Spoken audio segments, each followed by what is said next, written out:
시청자 여러분 안녕하십니까. 하루의 뉴스를 정리해드리는 YTN 뉴스라이트입니다. 도움을 받는 나라에서 도움을 주는 나라로 발돋움한 게 한미동맹의 성공 그 자체다. 미국 의회 연설에서 윤석열 대통령은 한미동맹의 중요성을 강조했습니다. 정상회담과 의회 연설, 이 두 굵직한 일정을 마친 윤석열 대통령은 보스턴으로 이동했는데요. 방미 성과 중간 평가해보겠습니다. 민주당 새 원내대표에 박광원 의원이 선출됐습니다. 결선 없이 1차에서 과반 득표로 당선이 됐는데 지난 대선 때 이낙연 캠프 총괄 본부장이었던 점이 눈여겨볼 대목이죠. 국민의힘 지도부가 상임고문단과 오찬을 함께했는데요. 쓴소리가 많이 나왔습니다. 관련 내용들 잠시 뒤 나이트 포커스에서 다뤄보고요. 금요일 뉴스나이트 정진영 앵커가 오늘의 헤드라인 먼저 정리해드립니다.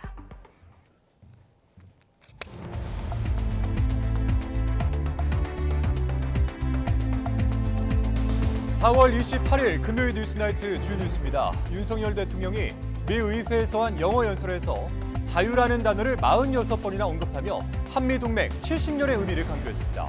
워싱턴에서 숨가쁜 일정을 소화한 윤 대통령은 내일 새벽 보스턴에 있는 하버드 대학에서 우리 대통령 최초로 정책 연설에 나섭니다. 한미 정상의 워싱턴 선언을 두고 대통령실은 사실상 핵공유로 평가했는데 이에 대해서 미 고위 당국자가 핵무기를 배치하는 나토식 핵공유는 아니라며 선을 그었습니다. 논란이 일자 대통령실은 실제로 핵을 공유하는 건 아니지만 한미 두 나라의 입장은 다르지 않다고 강조했습니다. 일본 정부가 우리나라를 수출 심사 우대국, 이른바 화이트리스트 국가로 다시 지정하기 위한 절차를 시작했습니다. 강제동원 배상 판결을 겨냥해 사실상 보복 조치로 시작된 일본 수출 규제가 약 4년 만에 해제 수순에 들어가게 됐습니다. 민주당 새 원내대표로 친 이낙연계로 분류되는 삼선의 박광원 의원이 선출됐습니다. 박신임 원내대표는 내년 총선, 과반 의석 확보 등 여러 과제를 앞에 두고 당내 통합을 강조했습니다. 대선 과정 허위 발언 혐의로 기소된 민주당 이재명 대표가 재판에 출석해 증인으로 나온 유동규 전 본부장을 직접 신문했습니다. 이 대표는 자신에게 불법을 보고했느냐고 따져 물었고 유 전 본부장은 측근들이 한 일을 몰랐었느냐며 목소리를 높였습니다. 지난달 서울 강남 한복판에서 40대 여성을 납치해 살해한 일당이 재판에 넘겨졌습니다. 검찰은 이번 사건을 6개월 동안 준비한 계획 범죄로 결론 내렸습니다. 1.5톤이나 되는 원통형 화물이 내리막길에 질주해 등굣길 초등학생들을 덮치면서 한 명이 숨졌습니다. 비탈길에서 화물을 내리다가 떨어뜨리면서 사고가 난 건데 따로 안전관리자는 두지 않았었던 것으로 조사됐습니다.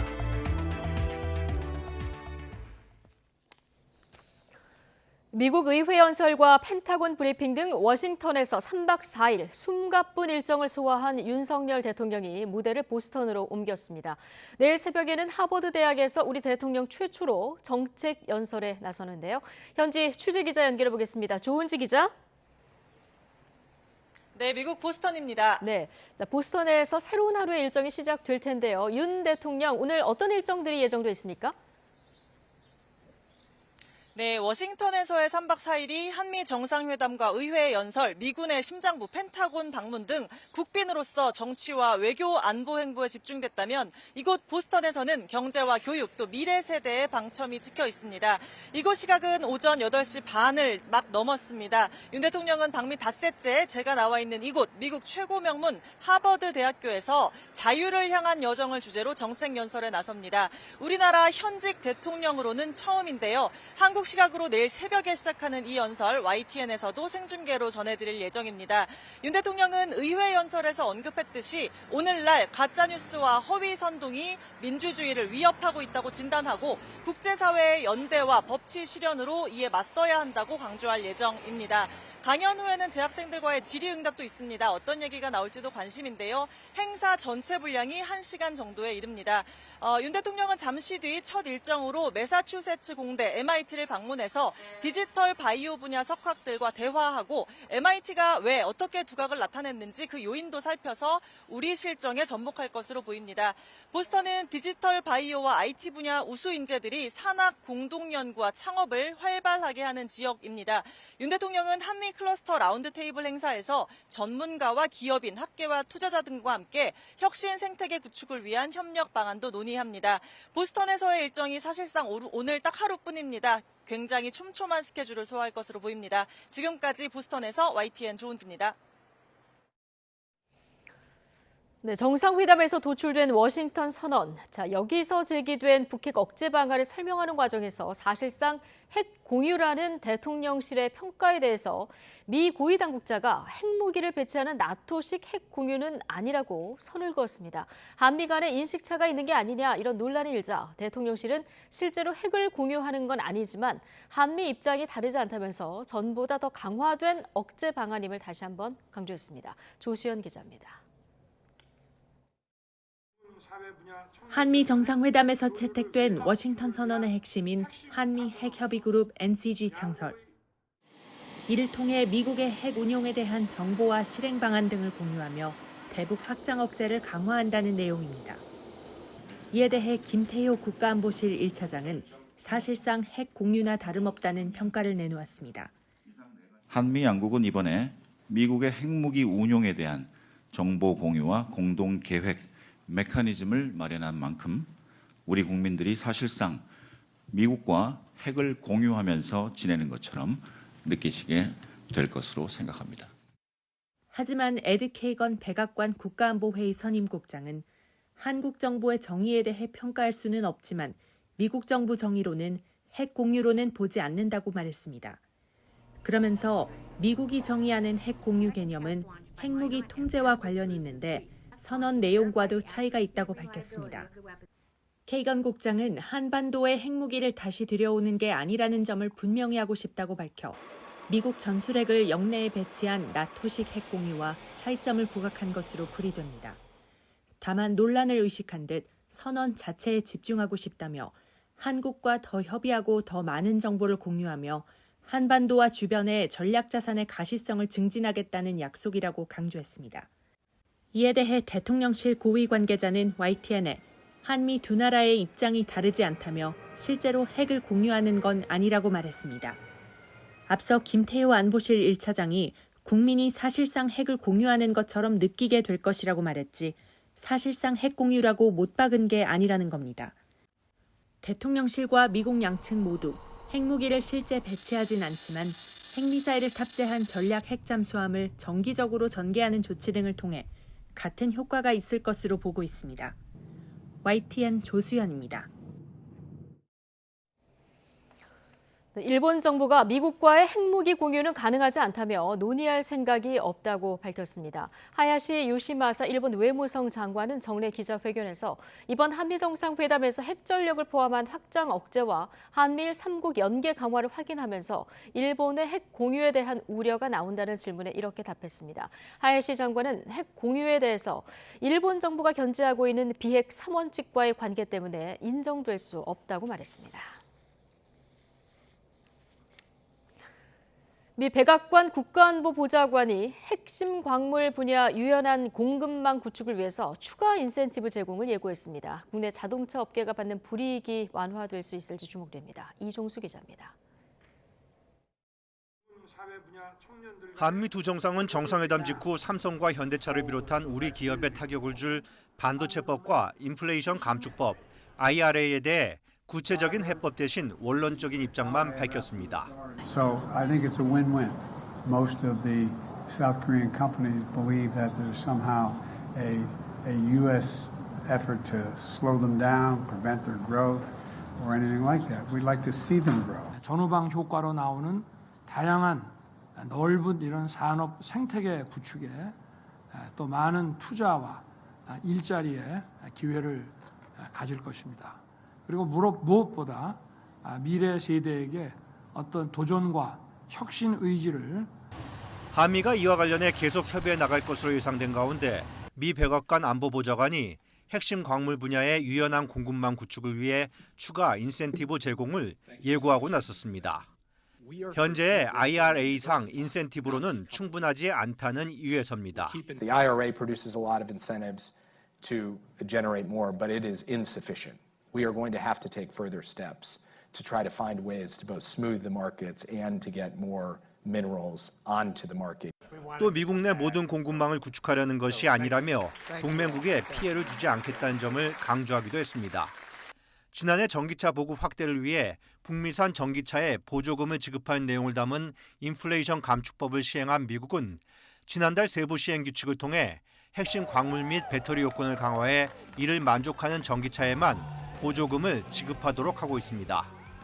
그러면서 현대차와 기아를 비롯해 대부분의 외국 업체의 전기차들이 보조금 지급 대상 명단에서 제외되면서 해당국들로부터 불만이 제기되고 있습니다. YTN 이종수입니다.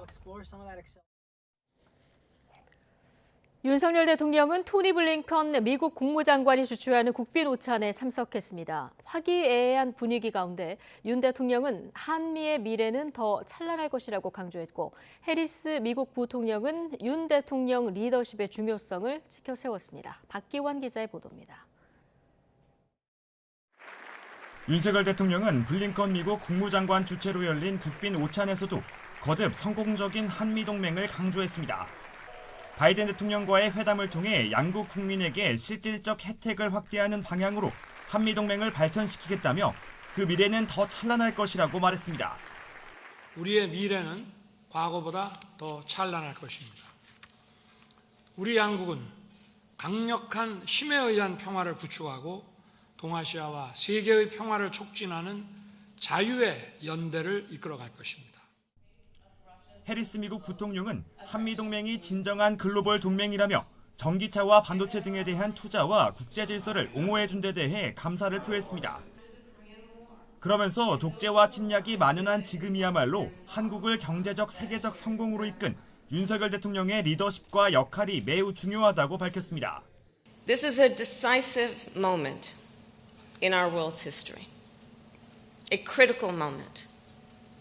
An inflection point in many ways. And at a time when autocracy and aggression are all too prevalent, your leadership is critical. 또 자신과 윤 대통령이 검사라는 경력을 공유하고 있다고 말하며 오찬장에 박수를 이끌어내기도 했습니다. We share a background as prosecutors and a mutual commitment. Yes. 바이든 대통령과의 만찬에서 나온 윤 대통령의 노래는 계속 회자됐습니다. 블링컨 국무장관이 또 한 번 공연을 요청하며 화기애애한 분위기를 이끌었습니다. But last night, President Yoon brought down the house at the state dinner, singing American Pie. If you feel moved to deliver another performance, 윤 대통령은 뒤이어 열린 글로벌 영상 콘텐츠 포럼에서 박보균 문체부 장관과 이미경 CJ 부회장, 배우 이서진 씨와 함께 미국 영화협회, 넷플릭스, 디즈니 등 문화산업 관계자들과 만났습니다. To emulate the success of K content and create their own industry modeled on Korea's success. 저는 이 문화 산업, 이 문화 영역에는 국가 간의 국경이 없다고 생각합니다. 윤 대통령은 문화에는 경계가 있어서는 안 된다며 규제 철폐를 약속했습니다. YTN 박견입니다. 대통령 순방에 대한 여야 평가는 극과 극입니다. 국민의힘은 한미 양국 정상의 핵협의 그룹 창설을 명문화한 워싱턴 선언을 부각하면서 국빈 방미 성과에 대한 전방위 지원에 나섰습니다. 더불어민주당은 아낌없이 퍼준 빈손 외교, 적자 외교였다고 비판하면서 한반도 평화를 위한 대책도 없었다고 깎아내렸습니다. 조성우 기자입니다. 국민의힘은 미국의 확장 억제 공약을 구체화한 한미 정상의 워싱턴 선언을 윤석열 대통령 국빈 방미의 가장 큰 성과로 꼽았습니다. 기존 확장 억제보다 훨씬 더 진일보했고 핵 동맹으로 발전하는 전기를 마련했다고 평가했는데 일부 의원들은 사실상 최초의 핵 공유 선언이라고 추켜 세웠습니다. 특히 핵 문서는 사실상 최초의 핵 공유 선언문입니다. 미국이 타국과 핵 공유 체제를 구축한 것은 1966년 나토가 첫 번째인데 이번에 우리와의 핵 공유가 두 번째입니다.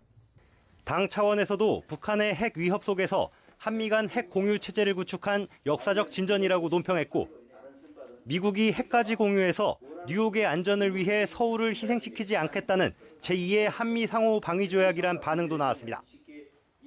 하지만 공교롭게도 비슷한 시각 워싱턴 선언을 사실상 핵 공유로 보지 않는다는 백악관 입장이 전해지자 당의 공식적인 입장을 정하지는 않았다며 한 걸음 물러섰습니다. 미국의 그 입장을 제가 확인을 아직 못했습니다. 하고 제가 또 판단하겠습니다. 개별 의원님들 발언은 조금씩 차이가 있었는데 뭐 당의 공식적인 입장을 정한 것은 없습니다. 반면에 민주당은 감당 못할 채무서만 잔뜩 끌어안았다며 빈손 외교, 적자 외교라고 맹비난했습니다. 핵심 의제인 미국 인플레이션 감축법, 반도체법과 관련해 한국 산업과 기술을 전혀 지켜내지 못했고 미국의 대통령실 도청 의혹에 대해서도 사과 요구는커녕 면죄부를 줬다고 질타했습니다. 아낌없이 퍼주는 글로벌 호갱 외교라는 참으로 굴욕적인 상황을 맞고 말았습니다. 치열한 외교 전장에서 국익을 지키지 못하는 외교란 설 자리가 없는 것입니다. 워싱턴 선언에 대해서도 확장 억제로 미국이 핵으로 한국을 지켜준다는 재탕 3탕에 불과한 선언이 과연 방미 성과냐고 비판했습니다. 확장 억제, 핵무기, 전쟁 등의 단어만 난무하고 한반도 평화를 위해 어떻게 할 것인가, 여기에 대한 대책과 대답은 없었습니다. 윤석열 대통령의 방미 기간 내내 여야가 성과를 놓고 극명하게 엇갈린 평가를 쏟아낼 만큼 워싱턴 선언 등을 둘러싼 공방은 관련 상임위에서도 이어질 전망입니다. YTN 조성호입니다. 더불어민주당 새로운 원내대표로 친이낙연계로 분류되는 삼선의 박광훈 의원이 선출됐습니다. 내년 총선 과반 의석 확보 등 주요 과제를 두고 당내 통합을 강조했는데 돈봉투 의혹과 관련해선 밤샘 의원총회를 열고 해법을 마련하겠다고 말했습니다. 정윤호 기자의 보도입니다. 4파전의 더불어민주당 원내대표 선거에서 수원이 지역구인 삼선에 박광훈 의원이 선출됐습니다. 결선까지 치러질 것이라는 관측이 우세했지만 1차 투표에서 과반인 85표보다 10표 안팎의 표를 더 확보해 2위 홍익표 의원을 크게 앞질렀습니다. 모든 민주당 의원님들과 우리 당의 당원들과 지지자들과 함께 하겠습니다. 지켜봐 주시고 꼭 함께 해주시길 바랍니다. 박신임 원내대표는 이낙연 전 대표 시절 당 사무총장을 지내 친이낙연계로 꼽히지만 개파색이 강하진 않다는 평가가 많습니다. 여기에 돈봉투 전당대회 논란에 대한 지도부 대처가 미흡했다는 당내 여론까지 반영되며 유일한 비명계 후보에 표가 몰렸다는 분석이 높습니다. 의원총회를 최대한 빨리 열어서 이 문제를 정말로 지혜로운 해법을 찾을 수 있도록. 지난 원내대표 선거에서 박홍근 전 원내대표에게 밀린 뒤 두 번째 도전만에 원내 사령탑에 올랐지만 과제도 만만치 않습니다. 간호법과 방송법, 노란봉투법 등 원내 현안이 산적해 있고 내년 총선에서 개파 간 공천 잡음을 다잡고 과반 의석을 확보하는 것도 숙제입니다. 모든 의원님들과 함께 이기는 통합의 길을 가겠습니다. 담대한 변화와 견고한 통합을 반드시. 국민의힘은 박 원내대표의 당선을 축하하면서도 국회를 독선적으로 운영하지 말라며 견제구를 날렸습니다. 독선과 독단, 독주의 국회 운영을 하는 것은 국민이 기대하는 협치하는 국회의 모습이 절대 아닐 것입니다. 민주당 박광훈 신임 원내대표는 여권을 겨냥해 독선과 독단, 독주의 국정 운영을 폐기하라고 촉구했습니다. 여야가 첨예하게 대치하고 있는 쟁점 법안을 두고 신경전이 불가피해 보이는 대목이기도 합니다. YTN 정윤호입니다. 지난 대선 과정에서 허위 발언을 한 혐의로 기소된 더불어민주당 이재명 대표가 재판에서 증인으로 나온 유동규 전 본부장을 직접 신문했습니다. 이 대표는 자신에게 불법을 보고했느냐고 따져 물었고 유 전 본부장은 측근들이 한 일을 몰랐었느냐며 목소리를 높였습니다. 최민기 기자입니다. 선거법 위반 사건 재판에 5번째로 출석한 이재명 민주당 대표는 이번에도 기자들 질문에 아무 말도 하지 않았습니다. 국무기처장 유족한테 이거 기자회견하지 말아달라고 회유했다는 의혹도 제기했는데 이와 관련해 입장. 이 대표 측은 한때 측근이었던 유동규 전 본부장에 대한 증인 신문에 나섰습니다. 이 대표 측 변호인은 유 전 본부장의 말을 끊으며 자꾸 추측을 말하지 말라고 몰아세웠고 유 전 본부장은 웅얼대지 말고 제대로 발음하라며 초반부터 신경전을 벌였습니다. 그러다 유 전 본부장이 이 대표를 향해 그림까지 그려가며 자신과 일공단 공원화 사업을 얘기한 사실이 기억 안 나느냐고 목소리를 높이자 그때부터 이 대표가 직접 신문을 시작했습니다. 웬만하면 얘기 안 하려 했는데 많이 힘드냐며 운을 뗀 이 대표는 유 전 본부장 주장을 반박하며 자신이 무슨 그림을 그렸냐고도 묻기도 했습니다. 한번 입을 연 이 대표는 이후로도 계속 직접 질문했고 민간업자 유착 의혹에 대해서도 공방을 주고받았습니다. 이 대표는 유 전 본부장이 불법적으로 뭘 했다고 보고한 것이냐고 묻자 유 전 본부장은 불법이라고 꺼낸 적은 없지만 정진상 전 실장은 이를 다 알고 있었고 민간업자들과 같이 술도 먹고 불법을 저질렀다고 주장했습니다. 이에 이 대표가 근거 없는 이야기라고 선을 긋자 유 전 본부장은 정진상 전 실장과 김용 전 부원장이 하는 걸 이 대표가 모를 수 있느냐고 따져 물었습니다. 이어 형을 강제로 정신병원에 집어넣고 범죄를 밑에 사람한테 안 시켰느냐며 목소리를 높였고 시장님이라고 크게 소리치며 공신들 불법 취업은 중범죄라고 몰아세우기도 했습니다. 재판부가 이 사건과 관련 없는 내용이라고 제지했고 이후 다시 변호인이 신문을 이어갔습니다. 법정 대면 때마다 눈도 마주치지 않고 재판을 이어온 두 사람은 결국 얼굴을 붉힌 채 법정에서 충돌했는데 이 대표의 대장동 사건 재판이 본격화하면 비슷한 상황이 계속 이어질 전망입니다. YTN 최민기입니다. 네, 국민의힘 태웅호 의원의 역사 왜곡에 항의한다며 태 의원 지역구 사무실을 기습 점거한 한국대학생진보연합 회원들이 경찰에 붙잡혔습니다. 서울 강남경찰서는 사무실에서 나가달라는 요구에 따르지 않은 혐의로 대진년 회원 10여 명을 체포했습니다. 이들은 오늘 오후 3시쯤부터 1시간여 동안 서울 논현동에 있는 태 의원 사무실을 점거하고 제주 4.3 사건이 북한 김일성의 지시로 일어났다고 발언한 태 의원은 의원직을 사퇴하라고 주장했습니다. 경찰은 자세한 범행 경위를 조사하고 있습니다. 서울 강남 한복판에서 40대 여성을 납치해 살해한 혐의로 신상이 공개된 피의자들이 재판에 넘겨졌습니다. 검찰은 이번 사건을 6개월 동안 준비한 계획범죄로 결론 내렸는데 차량 블랙박스엔 완전 범죄를 꿈꾸며 이 범행을 계획한 정황들이 고스란히 담겨 있었습니다. 김혜린 기자입니다. 강남 납치, 살해 사건에 연루된 피의자 7명이 재판에 넘겨졌습니다. 사건의 배후로 지목된 유상원, 황은희 부부와 이경호 씨가 범행 먼저 제안한 거 맞습니까? 그럽니다. 실제 범행을 주도하고 실행한 이경우, 황대한, 연지호 등 3인방이 구속 기소된 데 더해 진심으로 사죄한다는 말씀 드리고 삼가 고인의 명복을 빕니다. 공모 중 이탈한 이모 씨와 범행에 쓰인 마취제를 빼돌린 이경우의 아내가 각각 구속, 불구속 기소됐습니다. 조사 결과 우발적 범행이었단 이경우의 진술과 달리 이들은 6개월 넘게 범행을 계획한 것으로 드러났습니다. 차량 블랙박스 영상 800여 개를 분석한 결과 범행 이전 피해자와 면식이 없는 황대한, 연지호가 우린 못 찾을 거다, 연관성이 없다며 완전 범죄를 자신하는 녹취가 나온 겁니다. 범행 당일엔 황대한이 이경우에게 피해자를 집 앞에서 끌고 와야 한다고 설명하는 대목도 있습니다. 범행 모의는 이경우가 피해자의 악감정을 가지고 있던 유 씨 부부에게 피해자의 가상화폐를 빼앗자며 지난해 7월 납치 살해 제안을 하면서 시작됐습니다. 앞서 유 씨 부부는 피해자를 통해 가상화폐에 31억 원을 투자했지만 투자금을 돌려받지 못한 상태였습니다. 게다가 유 씨 부부가 해당 코인 시세를 조종해 가격이 폭락했다는 주장이 제기되면서 이들 부부는 오히려 자신이 모집한 투자자들에게 4억 원을 뺏겼습니다. 가상화폐를 빼앗기 위해 범행 당일 피해자로부터 알아낸 비밀번호 등을 이용하여 피해자의 가상화폐 거래소 계정에 접속하려고 하였으나 미수에 그친 사실을 추가로 밝혀내어 정보통신망법 위반죄로 함께 기소하였습니다. 검찰은 이경우가 지난해 9월 유 씨 부부로부터 받은 범행 착수금 7천만 원에 대해선 추징 보전 조치했습니다.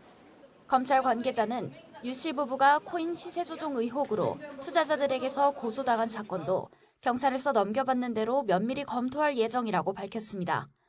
YTN 김혜린입니다. 지난 추석 연휴에 있었던 사건이죠. 이웃에 사는 모녀를 약물로 재우고 또 폭행 끝에 무참히 살해했던 50대에게 1심 법원이 무기징역을 선고했습니다. 범행 현장에 불까지 질러 증거를 없애려고 했는데 피고인은 반성은커녕 범행 전체를 부인했습니다. 차상은 기자입니다. 지난해 추석 연휴 마지막 날 40대 어머니와 10대 딸이 빌라에서 숨진 채 발견됐습니다. 잠에서 깬 아들이 발견해 경찰에 신고하면서 수사가 시작됐고 이웃에 사는 50대 여성 A씨의 범행으로 드러났습니다. 수면제 성분이 든 도라지 물을 피해자 가족에게 마시게 한 뒤 잠에서 깬 이들을 폭행하고 목을 졸라 살해한 겁니다. 살인 혐의 등으로 재판에 넘겨진 A씨에 대해 1심 법원은 무기징역을 선고했습니다. 재판부는 피해자가 지니고 있던 금부치를 빼앗으려는 목적으로 보인다며 A씨는 명백한 증거에도 불구하고 책임에서 벗어날 궁리에 몰두하고 있다고 지적했습니다. 그러면서 사회 안전을 위협할 수 없도록 격리가 필요하다며 양형 이유를 밝혔습니다. 피고인 A씨는 재판 과정에서 범행 전체를 부인하며 반성하는 모습을 보이지 않았습니다. A씨는 범행에 사용한 흉기를 말끔하게 닦거나 피해자의 스마트폰을 집에서 50m 떨어진 곳에 버리고 심지어 현장에 불까지 질러 증거를 없애려고 한 거로 드러났습니다. 이번 사건에 앞서 A씨는 비슷한 수법으로 다른 피해자의 정신을 잃게 한 정황도 있다고 재판부는 설명했습니다. 피해자의 친척들은 검찰 구형인 사형에 못 미치는 판결이 나오자 울분을 터뜨리기도 했습니다. 사건 초기에는 모녀의 극단적인 선택에 무게가 실리기도 했지만 경찰의 끈질긴 수사 끝에 살인 증거들이 발견됐습니다. YTN 차상리입니다. 최근 인천에서 생후 40일 된 아기가 숨진 사건과 관련해 부검 결과 머리뼈가 부러져 있었다는 국과수의 1차 소견이 나왔습니다. 경찰은 아이의 친어머니를 아동학대 치사 혐의로 긴급 체포해서 구체적인 학대 정황을 조사하고 있습니다. 우종훈 기자의 보도입니다.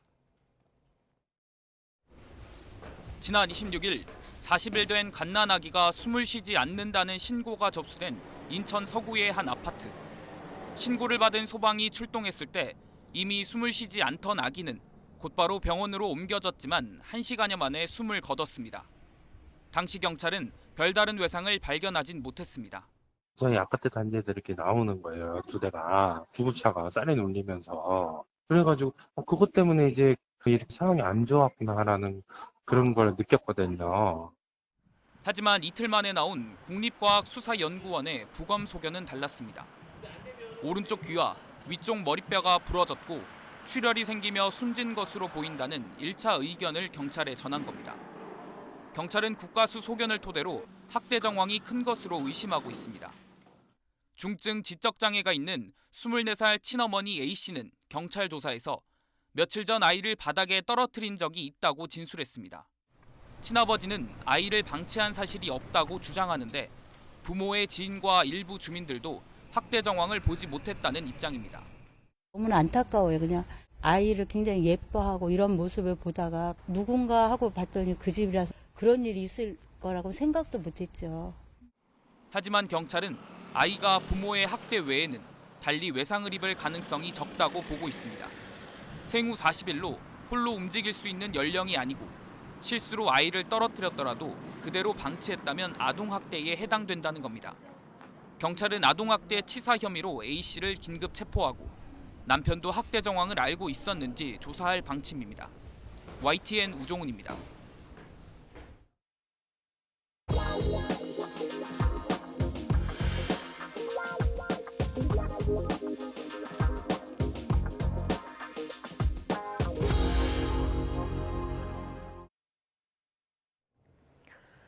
전세 사기 피해자들이 정부 여당이 내놓은 특별법은 보여주기식이라면서 차라리 폐기하라고 촉구했습니다. 전세 사기 깡통 전세 피해자 전국대책위원회 등은 오늘 국회 앞에서 기자회견을 열어 특별법에 피해자들이 요구해온 채권 매입 방안이 빠진 점을 비판했습니다.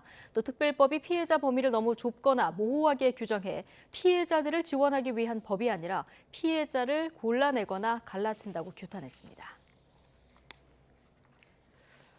국회 국토교통위원회에서는 여야는 전세 사기 사태의 원인과 피해 지원 특별법의 내용 등을 두고 공방을 벌였는데요. 직접 들어보시겠습니다. 제일 큰 문제는 뭐냐? 피해 보증금이 전 재산이거나 대부분 채무인 경우에 피해자들에 대한 보증금 반환 방안이 전혀 없다는 거예요. 그 피해 금액을 국가가 먼저 돌려주고 대납해주고 선례를 남겨서도 안 된다고 생각합니다. 사회적인 재난이라는 데도 동의하지 않습니다. 지난 정부 때 무리하게 밀어붙인 임대차 3법이 전세 사기단에 판을 깔아줬다는 전문가들의 여러 가지 의견이 있습니다. 이건 분명히 정부 정책의 허점을 이용한 전세 사기이고 깡통 전세로 인한 피해라고 저는 보고 있습니다. 전국 곳곳에서 전세 사기 사건이 잇따르면서 사회 초년생들 사이에선 당장은 허리띠를 졸라매더라도 위험도가 낮은 월세가 차라리 낫다는 말까지 나오고 있습니다. 추가 피해에 대한 공포감 속에 나쁜 집주인들의 개인정보를 공개하는 인터넷 사이트도 등장했습니다. 송재인 기자의 보도입니다. 공인중개사가 임대인과 작당하고 임차인들을 속인 이른바 인천 건축왕 사건. 계약 때는 문제 없어 보였던 집주인이 세금 체납으로 결국 파산해버린 경기 동탄 사건까지. 아무리 대비 안 될 세입자들이 속수무책으로 피해를 보는 전세 사기가 잇따르면서 전세 계약을 기피하는 분위기도 확산하고 있습니다. 사회 경험이 적은 청년들은 특히 그렇습니다. 전세 사기로 큰 돈을 떼이고 주저앉느니 차라리 다달이 월세를 내겠다는 경우가 느는 겁니다. 계약이 끝나면 월세로 갈 생각입니다. 사실 주변에서 말하다시피 좀 버리는 돈이 되잖아요. 큰 돈들이. 그러니까 그래도 마음이 편하는 게 낫다. 그 이자만 내면은 월세보단 싸니까 전세로 가려고 했는데 좀 사기가 너무 많고 좀 무섭기도 하고 불안하기도 해서 그냥 마음 편하게 좀 돈 더 주고 마음 편하게 살자 해서 그냥 월세로 좀 알아보고 있습니다. 실제 고금리로 대출이자 부담이 커지고 전세 사기 사건들까지 본격적으로 터지기 시작한 지난해. 전국 임대차 계약 가운데 월세가 전세보다 9만 건 넘게 많았습니다. 월세 비중이 전세를 역전한 건 법원이 관련 통계를 처음 공개한 지난 2010년 이후 처음입니다. 요즘은 전세를 잘 안 찾고 월세로 많이 하는 추세죠. 요즘 매스컴에서 전세 사기니 뭐니 해가지고 그런 영향이 상당히 크고요. 이 같은 불안감 속에서 나쁜 집주인들의 신상을 폭로하는 인터넷 사이트도 등장했습니다. 수도권 일대에서 빌라 천여 채를 갖고 있다가 보증금을 돌려주지 않은 채 숨진 이른바 빌라왕 등 7명의 이름과 생년월일, 집 주소가 올라와 있습니다. 오는 9월 악성 임대인 명단을 공개하는 법이 시행되기 전까지 얼마나 더 많은 추가 피해가 벌어질지 모른다며 개인들이 먼저 나선 겁니다. 일각에선 명예훼손 처벌 대상이 될 수 있다는 우려도 나옵니다. 다만 정부가 더 발빠르게 대처했다면 지금 같은 대규모 피해까진 막을 수 있었을 거란 주장도 새겨볼 필요가 있어 보입니다. YTN 송재인입니다. 주가 무더기 폭락 사태와 관련해서 금융감독원이 증권사를 불러 모아 차액 결제 거래, CFD 위험 관리 강화를 당부했습니다. 증권사도 부랴부랴 대책을 내놓기 시작했는데 연일 급락세를 탔던 종목들은 일단 하한가에서 벗어나 상승한 채 거래를 마쳤습니다. 강희경 기자입니다. 금융감독원과 국내 35개 증권사 관계자들이 모두 한자리에 모였습니다. 무더기 하한가 사태의 진원지로 꼽힌 차익 결제 거래, CFD와 관련한 위험 관리 방안 등을 논의하기 위해 금감원이 급히 소집한 겁니다. 금감원은 과도한 레버리지, 즉 차입 투자는 반대 매매가 발생할 경우 증권시장 불안 요인으로 작용할 수 있다며 세심한 주의가 필요하다고 당부했습니다. 기초자산에 따라 증거금융을 차동하거나 과도한 고객 유치 이벤트와 마케팅은 지양하여 증권시장 전반으로 레버리지로 인한 리스크가 확산되지 않도록 힘써주실 것을 당부드립니다. 이번 무더기 하한가 사태는 CFD로 차입 투자를 하다가 증거금 부족으로 반대 매매가 벌어지며 발생한 현상으로 추정되고 있습니다. 이에 증권사들은 부랴부랴 CFD 신규 가입과 매매를 중단하는 등 대책 마련에 나섰습니다. 만약 자본시장에서 불건전한 거래가 있다면 조속히 근절하고 보완해서 믿고 투자할 수 있는 시장으로 거듭나야 한다고 생각합니다. 금융당국 조사에도 속도가 붙을 것으로 보입니다. 앞서 금융위가 압수수색을 진행한 데 이어 이복형 금감원장도 엄정하고 신속한 조사 방침을 강조했습니다. 법과 원칙의 일관된 기준으로 저희가 가능한 한 최대한 신속하고 엄정하게 조사와 연일 급락세를 탔던 종목들은 일단 하한가 행진을 멈췄습니다. 차익을 노린 저가 매수세가 급격히 유입된 것으로 보이는데 당분간 이 같은 변동성은 불가피해 보입니다. YTN 강희경입니다. 최근 일어난 주가 폭락 사태 배후로 지목된 투자업체 라더견 대표의 해명에도 투자자들은 의심을 거두지 않고 있습니다. 검찰은 금융위원회 등과 합동수사팀을 구성하고 수사에 속도를 내고 있습니다. 보도에 윤웅성 기자입니다. YTN과의 인터뷰에서 자신도 피해자라며 통장 잔액을 공개한 라더견 대표. 여기에서 손해본 사람, 수익 낸 사람 따져봤으면 좋겠다라는 거죠. 제 계좌가 매수가 들어갔다는 얘기죠. 그럼 저는 손실이 더 커졌겠죠. 그럼 제가 그 월요일날 폭락 나올 줄 알고 사는 같은 놈이 어디 있습니까? 본인도 갑작스러운 폭락에 수십억 원을 잃었다는 건데 투자자들은 여전히 의심을 거두지 않고 있습니다. YTN과 연락이 닿은 한 투자자는 50억 원을 넣었다가 신용 매수로 150억 원의 빚을 졌다면서 주가가 폭락하기 전에 라 대표가 비싼 값에 지분을 넘기고 이득을 본 계좌는 따로 있는 게 아니냐며 의혹을 제기했습니다. 또 투자자들 대다수는 절세 효과가 있다거나 부동산 경기가 좋지 않으니 주식에 투자하는 게 좋다는 라 대표 일당의 권유로 돈을 맡겼다고 주장하는 것으로 전해졌습니다. 원금 이상으로 손해가 나는 신용거래를 하고 있을 줄은 꿈에도 몰랐다는 겁니다. 이에 따라 투자자들은 일당으로 지목된 라 대표 등 6명을 다음 주 예정대로 고소하기로 했습니다. 폭락 사태 배후를 밝혀내기 위한 움직임에도 속도가 붙고 있습니다. 금융위원회는 압수물을 분석하는 동시에 골프업체 대표도 조사한 것으로 전해졌습니다. 연예인을 비롯한 큰손 투자자들을 모집한 것으로 알려진 인물입니다.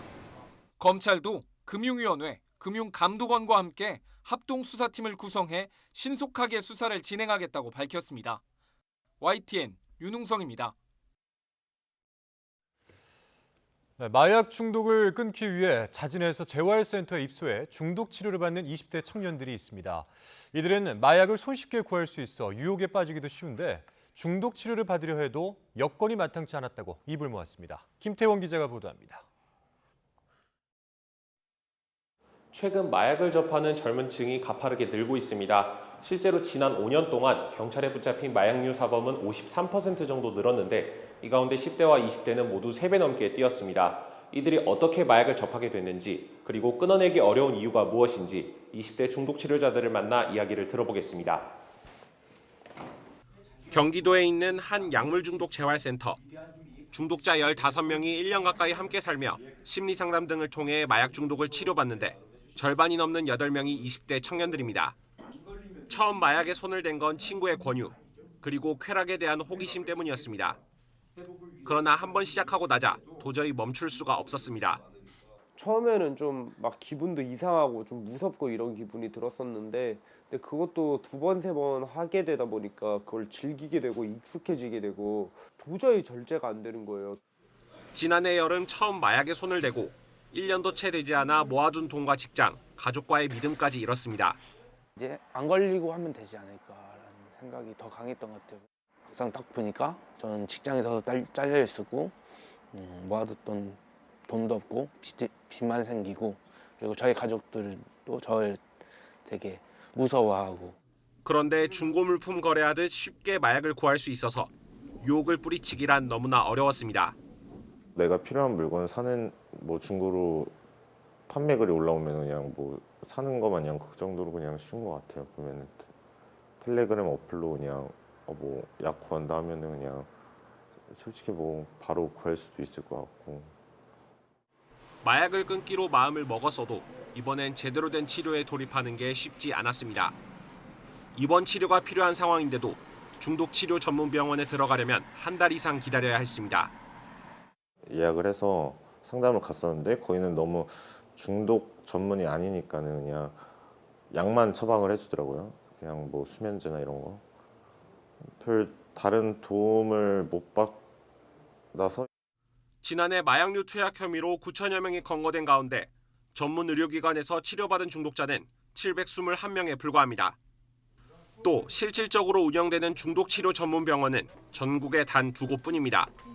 뇌 질환을 앓고 있는 어떤 아픈 환자로 생각하고 회복시켜서 사회 구성원으로 역할을 만들어주는 것이 우리들의 일이라고 생각을 합니다. 중독성이 높은 만큼 마약 범죄는 재범률이 40%에 육박합니다. 결국 단속과 처벌 일변도에서 벗어나 중독자들의 치료와 재활에 힘써서 이들이 사회로 다시 돌아올 수 있게 하는데 마약 범죄 근절에 열쇠가 있다는 지적이 나옵니다. YTN 김태원입니다. 오늘 오전 1.5톤 원통형 화물이 내리막길에 질주해 등굣길 초등학생들을 덮쳐 한 명이 숨졌습니다. 비탈길에서 화물을 내리는 작업을 하다가 떨어뜨리면서 100여 미터를 굴러갔는데 평소에도 조마조마했던 곳이라고 합니다. 김정호 기자가 보도합니다. 원통형 화물이 내리막을 따라 구릅니다. 작업자들이 막으려고 해도 역부족입니다. 화물이 향한 곳은 어린이 보호구역. 등굣길 안전도우미가 놀라 몸을 피하고 뒤를 돌아보는 순간 화물은 안전 펜스를 부수고 인도로 돌진해 초등학생 3명과 학부모 1명을 덮쳤습니다.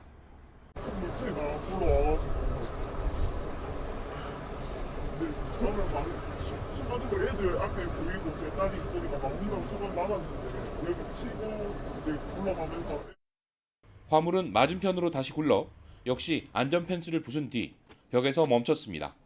이 사고로 초등학생 1명이 병원으로 옮겨졌지만 숨졌고 나머지 3명은 경상으로 알려졌습니다.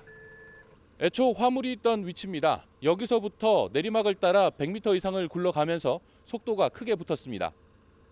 화물은 그물 등을 만드는 데 쓰는 원사였는데 무게가 1.5톤이나 됩니다. 컨테이너에서 꺼내 인도로 내려놓는 작업을 하다가 지게차가 화물을 떨어뜨리면서 구르기 시작했습니다. 아이들이 많이 다니는 등교 시간에 작업하면서도 따로 안전관리자를 두지 않았던 거로 조사됐습니다. 지금 이 도로에 문제가 엄청 많아요. 학교 다니는 애들은 유치원 바로 앞에 있고 학교 애들 8시부터 8시 반 사이 애들이 얼마나 많이 다니는데 여기 안전관리부터 해가지고 똑바로 해주지 그렇게 확인하셔야 될 겁니다. 진짜로. 경찰은 지게차 운전자 등을 상대로 정확한 경위를 조사하고 있습니다. YTN 김종호입니다. 자동차 전용 도로에서 오토바이를 타다 적발된 가수 정동원 군이 검찰에 넘겨졌습니다. 서울 동대문 경찰서는 도로교통법 위반 혐의로 16살 정 군을 불구속 상태로 검찰에 송치했습니다. 경찰 관계자는 정 군이 청소년 선도 심사위원회에 넘겨지는 것을 거부해 이렇게 결정했다고 설명했습니다. 정 군은 지난달 23일 새벽 0시 20분쯤 서울 동부간선도로 자동차 전용 도로에서 오토바이를 운전한 혐의를 받고 있습니다. 국내 엠폭스 확진자가 2명 추가돼 누적 42명으로 늘었습니다. 두 환자 모두 내국인이고 거주지는 각각 경기와 인천입니다. 이들 역시 3주 이내 해외여행을 다녀오지 않았고 국내에서 위험에 노출된 이력이 확인돼 국내 감염으로 추정됩니다. 질병청은 엠폭스는 현 방역 대응 역량으로 충분히 관리가 가능하기 때문에 의심 증상이 있으면 가까운 의료기관이나 보건소를 찾아 진료 검사를 받아달라며 모르는 사람들과의 밀접 접촉에 각별히 주의해야 한다고 거듭 강조했습니다. 간호법에 반발해서 총파업을 선언한 의사와 간호조무사 단체 등이 다음 주 목요일 부분 파업에 나서기로 했습니다.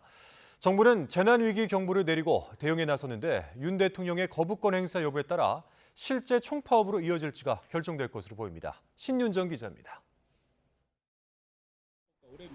간호법 제정안과 의료인 면허 취소법의 국회 통과에 반발해 연대 총파업을 선언한 보건복지의료연대가 다음 달 4일 부분 파업에 나섭니다. 대한의사협회와 간호조무사협회, 응급구조사협회, 치과의사협회 등 13개 단체입니다. 전날부터 단식에 돌입한 이필수 의협회장은 환자 피해를 최소화하기 위해 지역별, 시간별로 한정해 부분 파업이 이루어질 거라고 말했습니다. 전면 파업의 구체적인 시간표와 방향, 찬반 투표 시점 등은 이번 주말 각 단체가 긴급 회의를 열고 논의할 예정이라고 설명했습니다. 모든 단체장님들께서 파업에 전격 찬성하셨고 적극 참여하기로 결정은 됐습니다. 다만 이제 다음 주쯤 부분 파업 그리고 그 다음에 이제 전면 파업에 대해서는 이번 주말에 각 단체별로 논의 후에 날짜를 결정할 예정입니다. 의협은 다음 주 초부터 용산 대통령실 앞에서 시위 등도 예고했습니다. 두 법안에 대해 윤석열 대통령의 거부권 행사를 거듭 촉구했는데 이에 따라 다음 달 9일과 16일 국무회의를 지켜본 뒤 총파업 여부 등 구체적인 내용이 확정될 전망입니다. 이번에 총파업에 나서면 의약분업과 원격의료 반대, 의대 정원 확대 반대에 이어 네 번째입니다. 간호법 국회 통과를 역사적 사건이라며 환영한 대한간호협회는 반대로 윤 대통령에게 법률 공포를 촉구했습니다. 대통령님, 간호법 공포해주세요! 윤석열 대통령께 부탁드립니다. 간호법 제정 관련한 일부 갈등 세력의 주장들에 대한 사실관계를 살펴주시어 현명한 판단을 해주시길. 정부는 의료 대란 우려가 커지자 보건의료 재난위기 관신 단계를 내리고 대책 마련에 나섰습니다. 조규홍 복지부 장관은 병원 현장을 찾아 의료진에게 국민의 생명과 건강을 지켜달라며 파업 자제를 호소했습니다. YTN 신윤정입니다.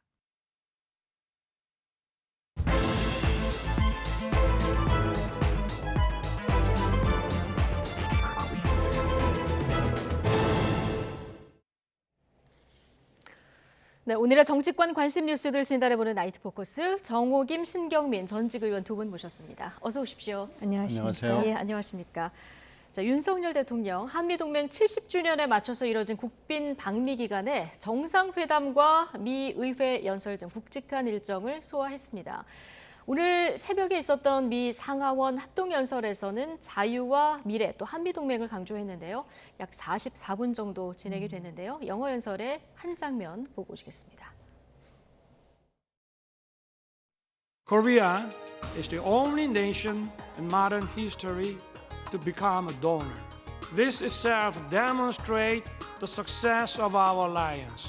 Our relationship has evolved from one of unilateral assistance to a partnership that is mutually beneficial. Even more, culture is helping to further deepen our understanding and friendship. And even if you didn't know my name, you may know BTS and Blackpink.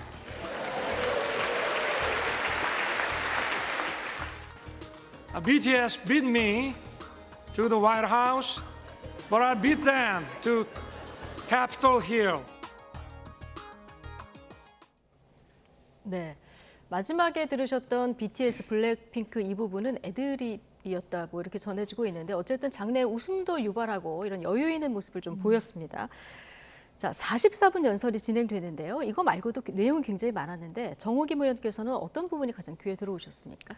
지금 얘기하잖아요. 국제사회에 이제는 도움을 주는 나라가 됐고 또 미국으로부터 일방적으로 지원을 받았지만 이제는 서로가 도움이 되는 mutually beneficial이라는 말도 하고요. 또 이런 이야기도 합니다. 그 조지아주 그다음에 텍사스주를 언급하면서 이제는 엄청나게 그 많은 투자를 함으로써 미국인들의 고용을 창출하고 있다. 이런 이야기를 들으면서 아마 미 의회 의원들이 굉장히 오히려 자긍심을 느꼈을 것 같아요. 예. 왜냐하면 1945년 이래 미국이 도와준 수많은 신생국들이 있습니다. 그 신생국들 중에 유일하게 경제 발전과 정치 발전이라는 두 마리 토끼를 다 잡아서 미국으로 하여금 정말 자랑스러운 일을 했다라고 자긍심을 줄 수 있는 유일한 나라가 바로 대한민국인데 그러한 그 미국 정치인들의 그 신금을 울리는 연설을 아주 멋진 발음으로 잘 해놨기 때문에 그 많은 정치인들이 20몇 번이나 이제 의회에서 박수가 나왔다 그러더라고요. 그리고 특히 친한파라든지 또는 6.25에 참전했고 또 나중에 미 의회에 들어간 그 돌아가신 의원들 이름을 다 호명을 했고요. 그리고 또 한국계 미국 의원들, 민주당, 그 공화당 모두 또 호명을 했고요.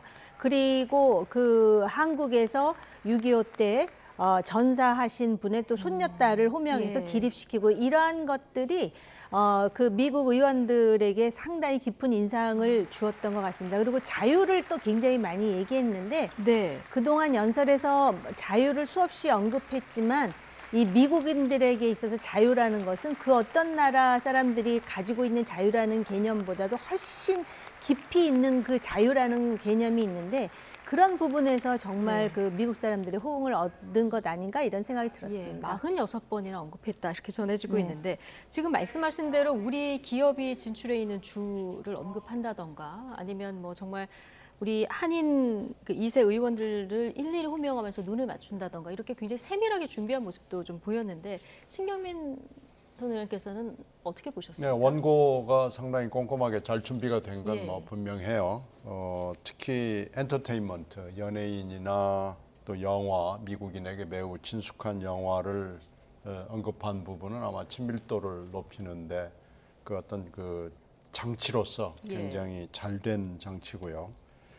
아마 미국인들도 저희 지금 2년 동안 지내는 거고 하원 의원만 435명이나 되기 때문에 사실은 서로 누가 누군지 잘 모릅니다. 같은 상임위를 하거나 같은 주 정도나 좀 알지 435명을 다 아는 건 좀 불가능하거든요. 우리 국회도 300명인데 사실 300명을 4년 동안 지내도 잘 몰라요. 더군다나 미국 사람들은 뭐 밥 먹고 술 먹고 다니는 그런 문화가 아니기 때문에 서로 잘 모르는데 아마 한국인 2세 의원들이 이렇게 많았어? 하는 걸 아마 자기들도 좀 깜짝 놀랐을 거예요. 우리 한국 언론들은 한인 2세들 열심히 기사 쓰고 특히 이 모계인 경우에는 잘 모르는데 우리가 캐내가지고 기사를 쓰는데 미국인들 잘 몰랐을 겁니다. 아마 윤 대통령이 저렇게 일일이 호명하는 거 보고 한국계가 이렇게 많았나? 아마 그런 얘기들 자기들끼리 했을 것 같아요. 그리고 이 지금 1년 취임이 이제 1년이 다 되면서 여러 차례 연설을 통해서 리버티론, 자유론에 대해서 쭉 얘기를 해왔고 이걸 이번에도 다시 반복을 했거든요.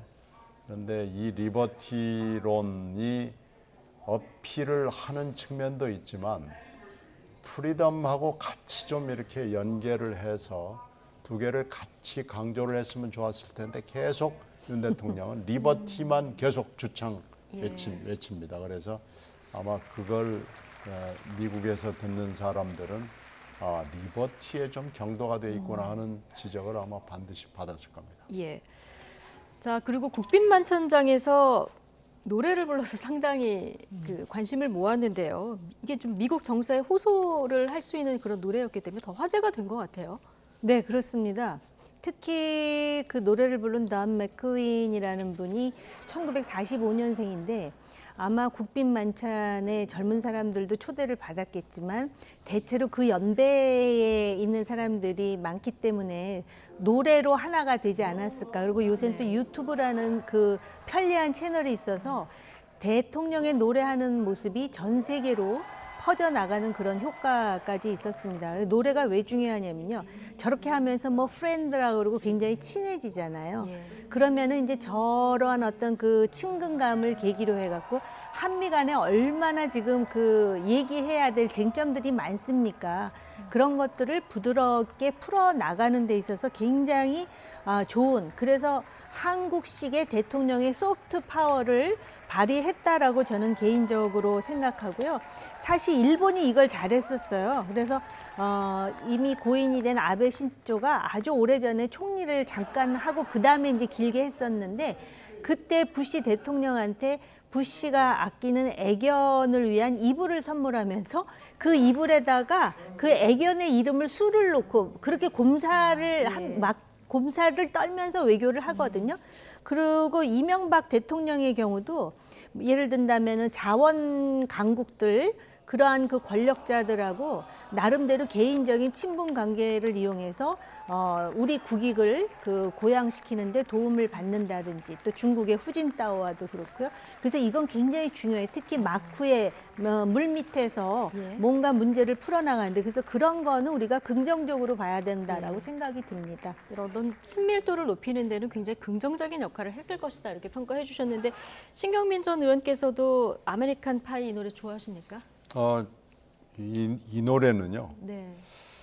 양면성이 있어요. 미국 사람들에게 굉장히 유명한 노래고 60년대 노래이긴 하지만은 지금도 미국 사람들이 좋아하는 노래긴 한데 약간 미국 우선주의를 좀 담고 있습니다. 그래서 미국 사람들이 좋아하는 건 뭐 굉장히 자연스러운 노래인 건 확실하고요.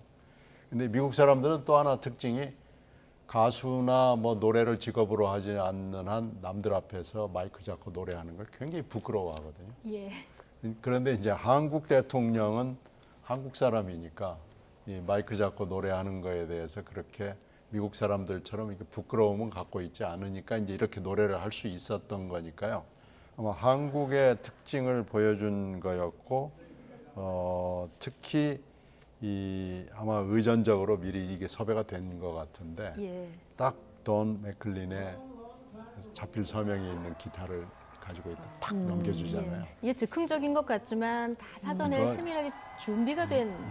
이건 즉흥일 수가 없죠. 그 노래 곡목까지 그리고 뭐 여러 가지 사연까지 다 돼 있어서 치밀하게 준비된 의전적 행사인데 하여튼 여러 가지가 굉장히 짜여 있었고 그리고 뭐 자연스럽게 흘러간 행사다라고 판단이 되고요. 이 기타는 꽤 고가일 거예요.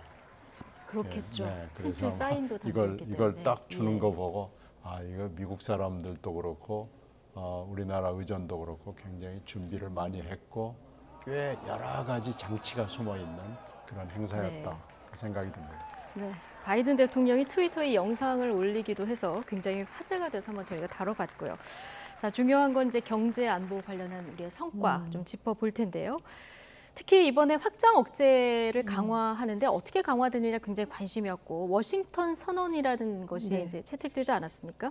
근데 이거 내용 관련해서 김태호 국가안보실 1차장이 우리 국민들이 사실상 미국과 핵을 공유하는 것처럼 느끼게 될 것이다. 이렇게 이제 브리핑을 했는데요.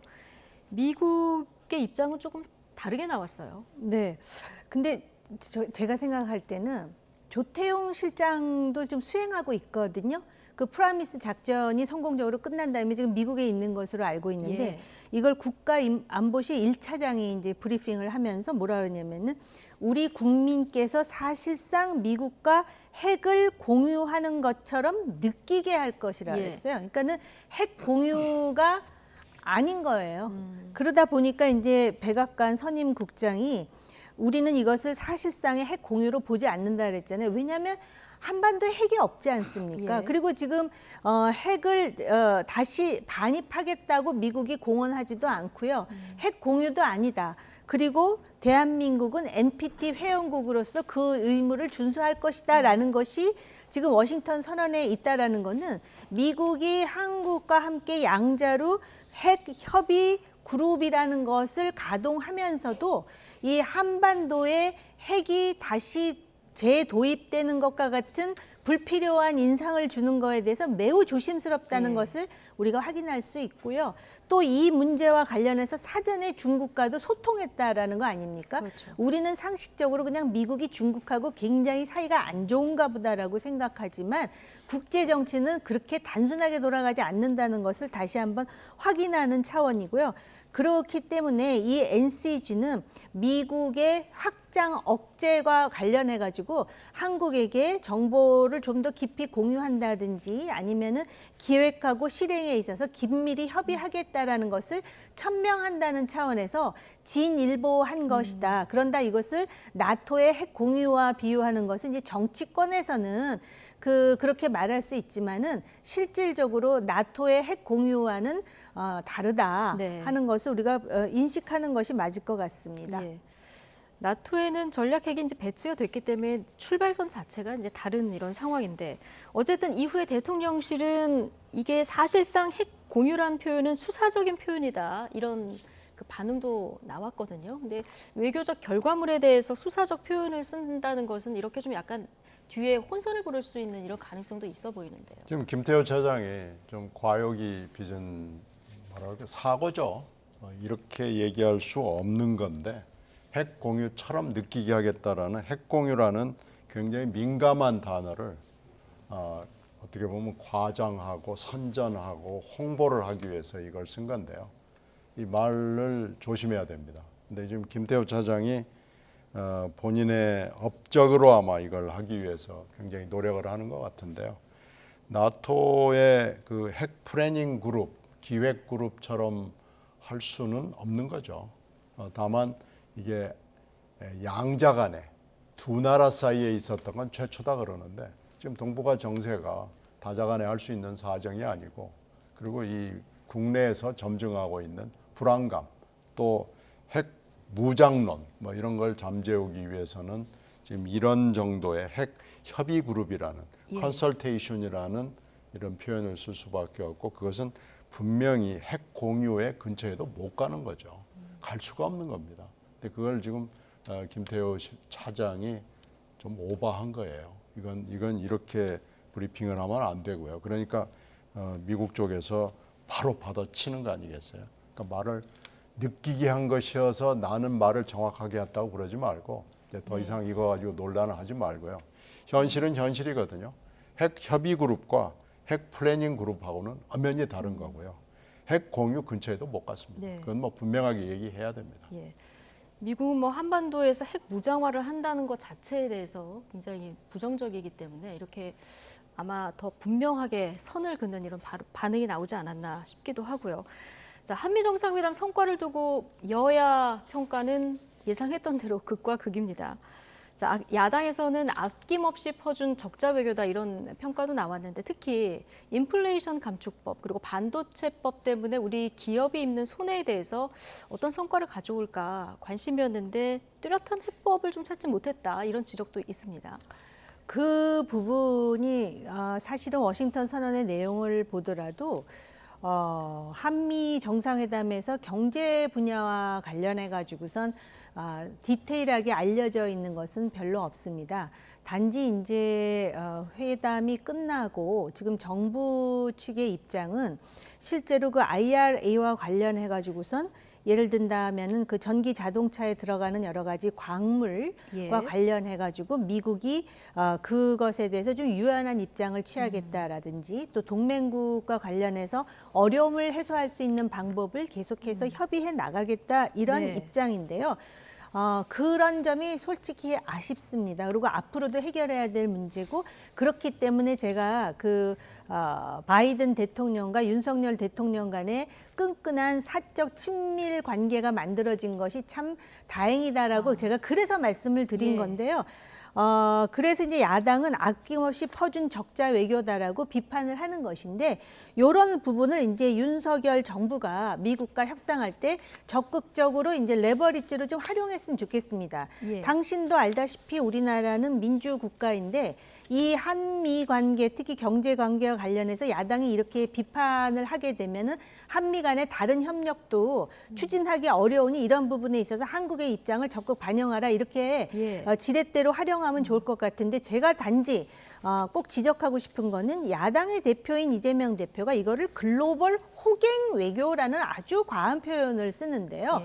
아무리 야당 대표고 지금 현재 수권 정당의 대표가 아니라 하더라도 이런 표현이 과연 대한민국 지금 전 세계에 원조를 주는 나라 그리고 이만큼 글로벌 중추 역할을 하는 나라인데 이런 표현밖에 쓸 수 없는지 그리고 외교도요 어떻게 보면 국익을 추구하기 위한 총만 안 들은 경쟁의 현장입니다. 그렇다면은 미국하고 우리가 악수를 하고 노래를 부르고 상하원 합동 연설을 하지만은 여기서 우리 국익을 추구하는 차원에서 뭔가 이렇게 원팀이 돼야 된다라는 생각을 해야 되는데 마치도 상대국이 있는 앞에서 이렇게 진영 간의 분열을 하는 모습이 과연 대미 외교에 있어서 순기능을 할지 역기능을 할지에 대해서 좀 생각해 보라. 예를 든다면 뭐 야당 내 의원들이 중에 한 사람이 무슨 볼뽀뽀를 한 게 성적인 뭐 어쩌고 저쩌고 그런 입에 담을 수 없는 얘기가 나오는가 하면 넷플릭스 투자와 관련해서도 그걸 폄훼했다가 오히려 넷플릭스가 반박을 하지 않습니까?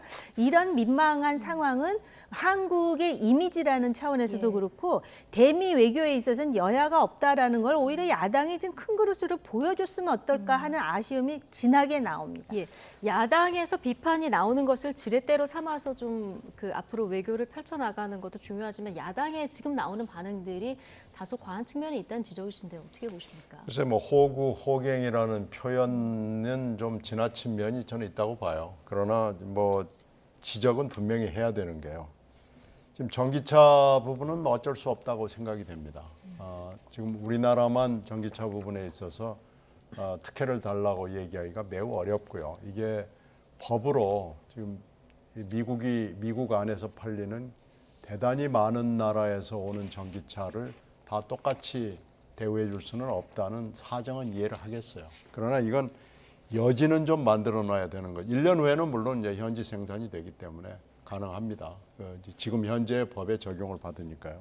그러나 그 전에라도 뭔가 좀 예외적인 단서 조항을 만들 수 있는 여지를 좀 만들어 놨으면 하는 건데, 이번에 사실 워싱턴 선언 굉장히 김태호 실장 등등 차장 등등 뭐 자랑은 하지만 우리가 사실은 좀 양보한 측면이 분명히 있거든요. 그리고 지금까지의 확장 억제 그 협의체가 차관급 그리고 실장급이 있었기 때문에 이것을 약간 조금 심화된 측면이 있어요. 그래서 그런 점에서 워싱턴 선언이라고 했으면은 우리가 사실은 양보한 측면이 있는 겁니다. 예. 그러니까 그런 것을 지렛대 삼아 가지고 전기차 부분에 대해서는 약간의 단서 조항을 후벼파고 들어갈 수 있는 여지를 좀 만들어 놓는 게 하나 필요했고요. 예. 더 중요한 것은 반도체법입니다. 반도체법에서 그 메모리 반도체 부분은 이건 전략 물자하고 상관없거든요. 그리고 메모리 반도체 부분은 지금 우리나라 그 반도체 기업들이 재벌 기업들이 중국에 진출하고 있는 주력 상품이고요. 그러니까 전략적 상품이 아니라 그러면은 미국하고 이 대목을 가지고 좀 얘기를 깊숙하게 해서 이번에 좀 확실하게 못을 박아줬으면은 아마 굉장히 큰 성과가 됐을 겁니다. 그런데 이번에 말도 못 꺼낸 거예요. 워싱턴 선언이라는 포장지에 눌려가지고 이걸 우리 국내에다가 뭐 핵 공유나 마찬가지라느니 뭐 이런 느낌을 준다느니 하는데 이런 데 주력할 게 아니고요.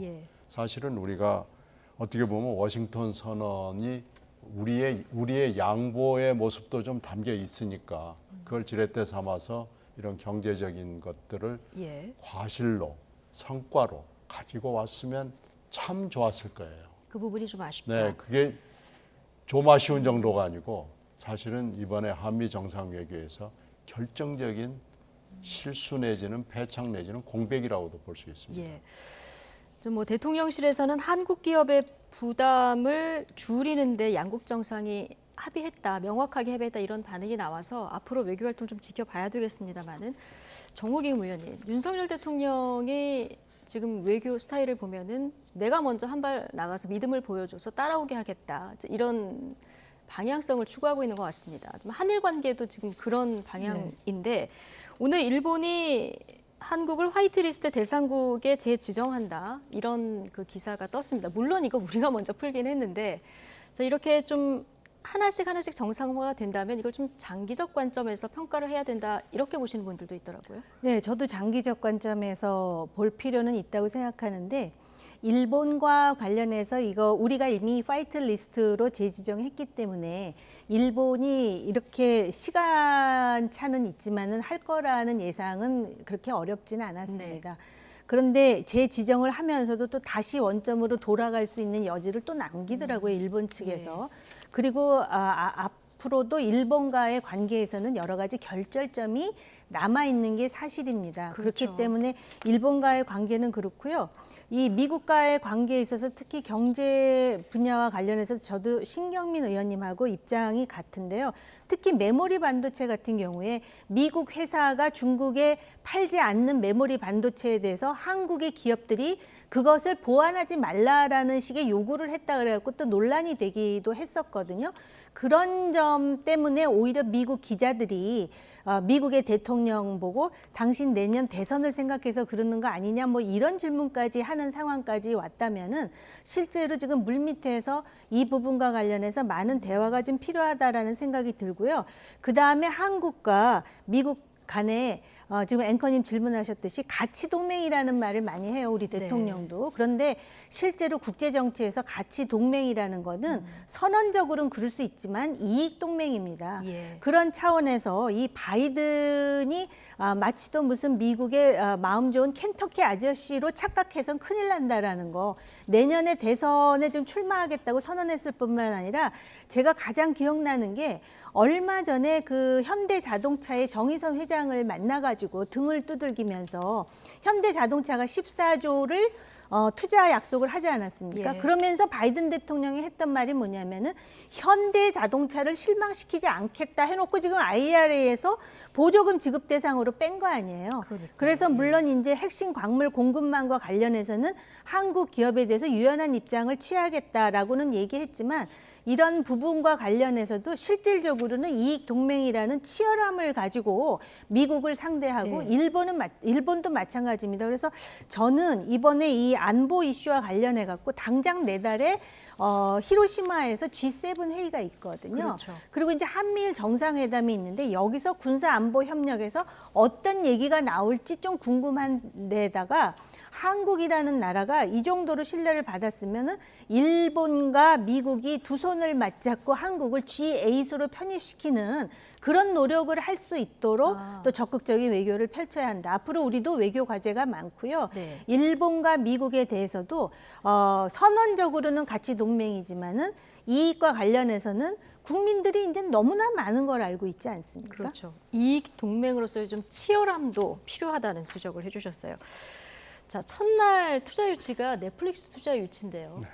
정호김 의원님 앞서 잠깐 언급을 해주셨는데 정청래 의원이 이제 3조 투자 받은 것에 대해서 통상적인 수준이다 이렇게 이제 비판을 했는데요. 이 넷플릭스 CEO가 무슨 소리나 이게 2016년부터 지금까지 우리가 한국에 투자한 누적 금액이 2배는 되는 건데 이렇게 직접 반박을 했거든요. 어떻게 보셨습니까?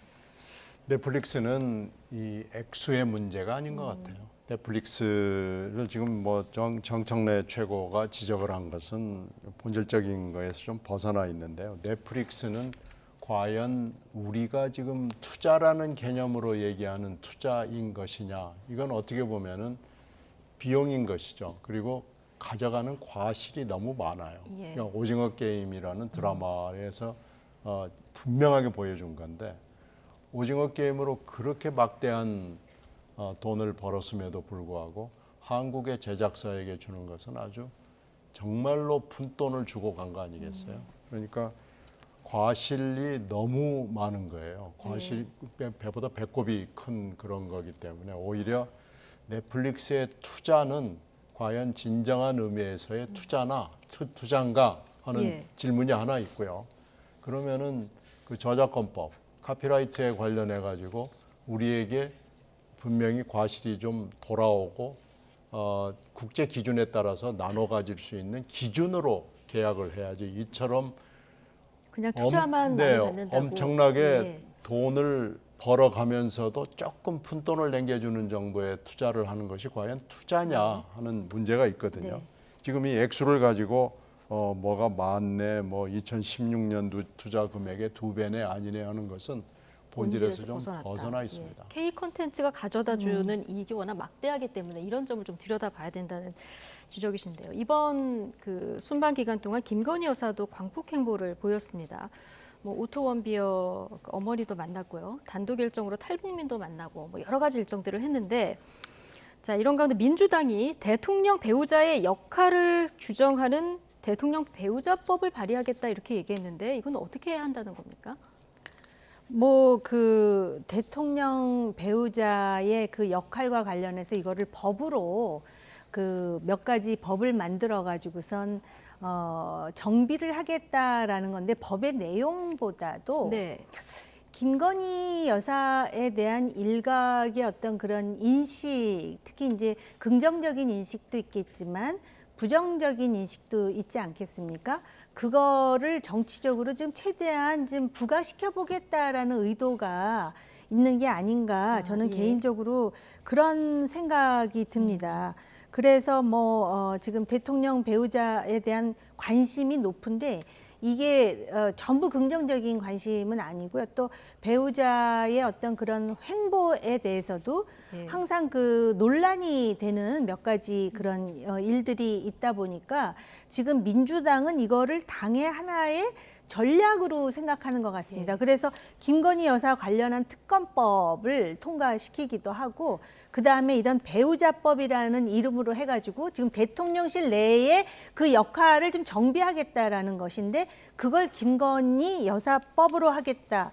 해가지고선 일단 대중의 관심을 지금 이제 그 견인하면서 상당히 그 역할을 원래 그 대통령 후보일 때는 조용한 내조만 하겠다 그런 점을 또 부각시키면서 그런 측면에 대해서 어떤 정치적인 그런 그 노림수가 있는 게 아닌가 그런 생각이 듭니다. 법보다는 어떤 정치적 노림수를 가진 것이다라는 평가신데요. 그러니까 이제 대통령 뒤에 김건희 여사의 역할이 막강해가지고 건비 여청가가 난무하고 그 다음에 국정에 관여한다라는 식의 그런 어떤 네거티브를 확산하는 하나의 방법이 아닌가 이런 생각이 들었습니다. 그 배우자 역할의 기준을 어떻게 정하게 되는지도 궁금하고요. 이제 대통령실에서는 제2부속실은 만든다는 얘기는 없지 않습니까? 이게 이제 대통령은 선출하지만 배우자는 선출하는 게 아니잖아요. 이게 대통령제 국가에서 항상 이게 문제가 돼요. 이게 우리나라만 그런 게 아니고요. 미국에서도 대통령 부인의 역할, 권한, 그리고 한계 뭐 이런 거 가지고 논의를 하는 그 학문적 논의를 하는 사람들도 있습니다.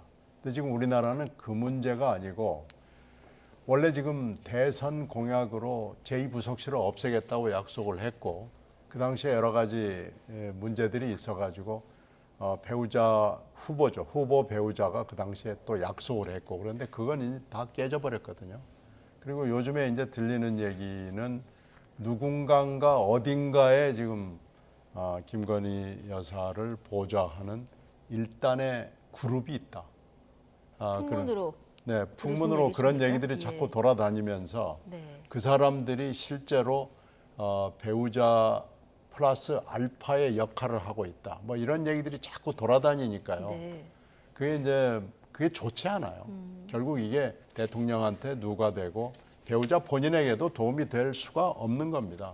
그러니까 이걸 하여튼 대선 공약 그렇고 대통령 배우자가 후보 시절에 약속을 한 얘기도 있고 그렇고 이거 우리가 다 알잖아요.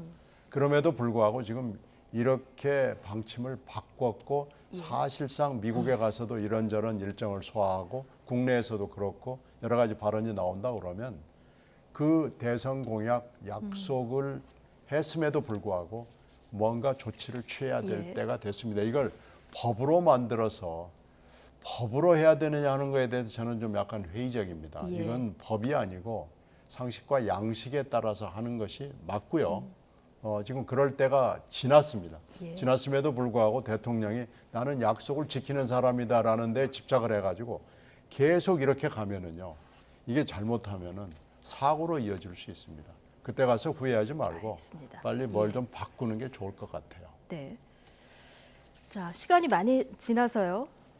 민주당 얘기로 넘어가겠습니다. 민주당이 오늘 새 원내 사령탑을 선출했습니다. 3선에 박광원 의원이 당선됐는데요. 취임 일성 듣고 오시죠.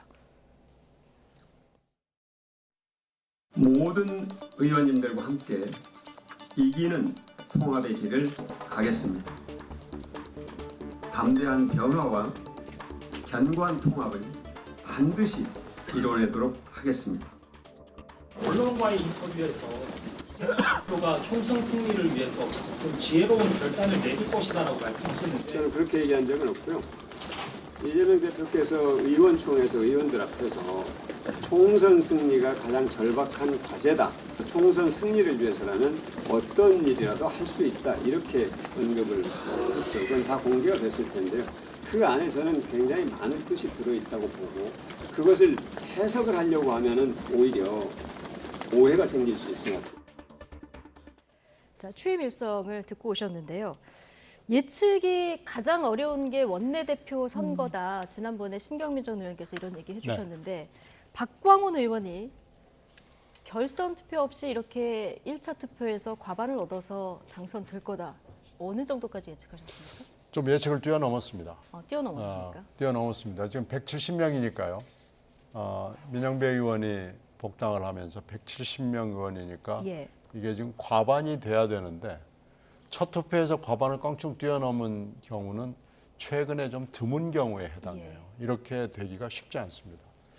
그러니까 오늘 2차 투표 없이 1차 투표에서 과반을 확 뛰어넘어가지고 바로 박광원 의원이 됐다는 것은 굉장히 많은 정치적 의미를 안고 있습니다. 첫 번째는 지금 더블 리스크, 전현직 대표가 사법부의 하여튼 판단을 받아야 되는, 한 분은 기소가 이미 됐고 한 분은 지금 수사 중이긴 합니다만은 사법 리스크가 다 있는 거 아니겠어요? 이런 상황에서 이렇게 많은 표를 가지고 했다는 것은 굉장히 많은 초재선 의원을 포함을 해서 굉장히 많은 의원들이 비명계 원내대표가 나오는 것이 좋겠다고 판단을 한 겁니다. 예. 그러니까 이것은 박광원 의원만 비명계로 좀 분류가 되는 거죠. 매 후보 가운데. 명확하게는. 아니 그걸 이제 서로들 얘기를 안 하고 있기 때문에 네. 다 비명계 의원이 아니라고 얘기하는 분이 또 있어요.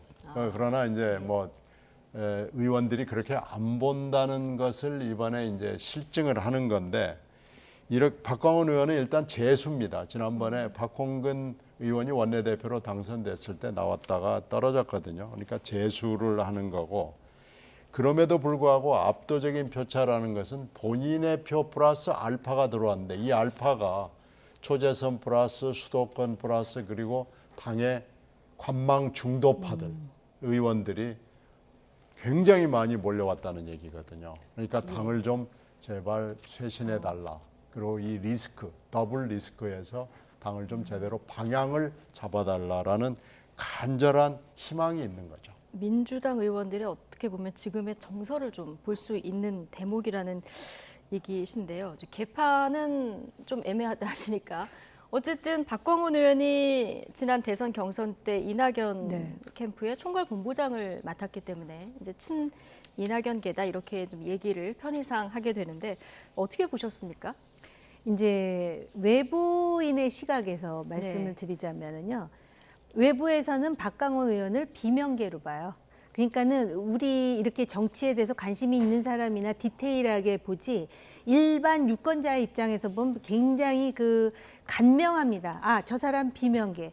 근데 요번에 민주당의 의원들이 90명이 넘게 박광원이라는 사람을 원내대표로 했어? 그러면은 민주당이 좀 변하려고 하는 거 아니야?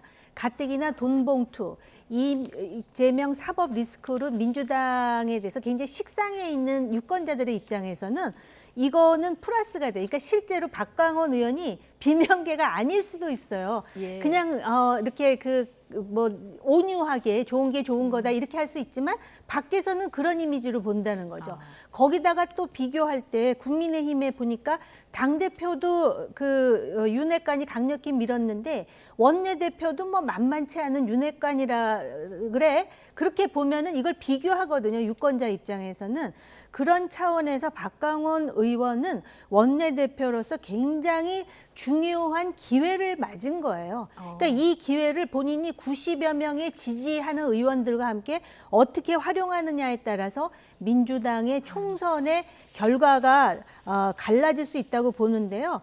적어도 지금 이재명 사법 리스크, 그다음에 송영길, 돈봉투 이런 거하고는 완전히 선을 그을 때 박광원이라는 사람 잘 몰랐는데 그런 면이 있었어? 라고 새롭게 볼 수 있는 계기가 되는데, 들리는 소리에 의하면 또 그렇게 결단력이 있는 그런 원내대표는 또 아니라는 얘기가 들리기도 합니다. 좋은 게 좋은 거다. 근데 결국은 이제 내년 총선에서 민주당이 변화하는 모습을, 그리고 지금도 참 흥미로운 게요.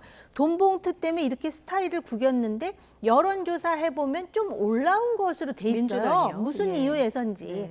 그렇다면 오히려 박광원 의원이 소신을 갖고 휘두를 땐 휘두르고 손절할 땐 손절하고 이런다면은 아마 중도층이나 무당층에서 뭔가 그래도 개혁을 위한 기대를 좀 해봐 이런 생각이 들 텐데요. 결국은 이제 이 원내대표의 어깨가 상당히 무겁게 갖게 되었다는 말씀입니다. 예, 뭐 기회이긴 한데 말씀하신 대로 돌파해야 될 과제들이 참 많습니다. 자, 이재명 대표 오늘 또 재판이 있었죠. 유동규 본부장하고 그동안 재판에서는 눈도 안 마주쳤다고 하는데 오늘은 이재명 대표가 직접 신문에 나서면서 이제 두 사람이 좀 충돌하는 모습이 연출됐다고 하더라고요. 그래서 이제 올 게 온 거죠. 올 게 온 겁니까? 원래 지금 네. 증인 신청만 한 50명이 돼가지고 지금 재판이 언제 끝날지 지금 전혀 기약을 할 수 없습니다. 특히 지금 제일 중요한 증인이 유동규 본부장이거든요. 그러니까 이제 검사 신문 끝나고 변호인 신문 끝나고 이제 직접 신문이 가능하게 된 타이밍이 온 거예요. 그런데 여기서 이제 아마 유동규 본부장의 신뢰를 흔들기 위해서 네. 여러 가지 얘기를 할 텐데요. 결국은 유동규 본부장이 얼마나 흔들리느냐 아니면 흔들리지 않느냐, 그리고 흔들려고 하는 노력에 대해서 어떻게 대처를 하느냐라는 것이 중요하죠. 그래서 재판부에게 누가 더 신뢰를 얻을 수가 있느냐라는 굉장히 중요한 순간에 지금 접어들었다고 볼 수 있습니다.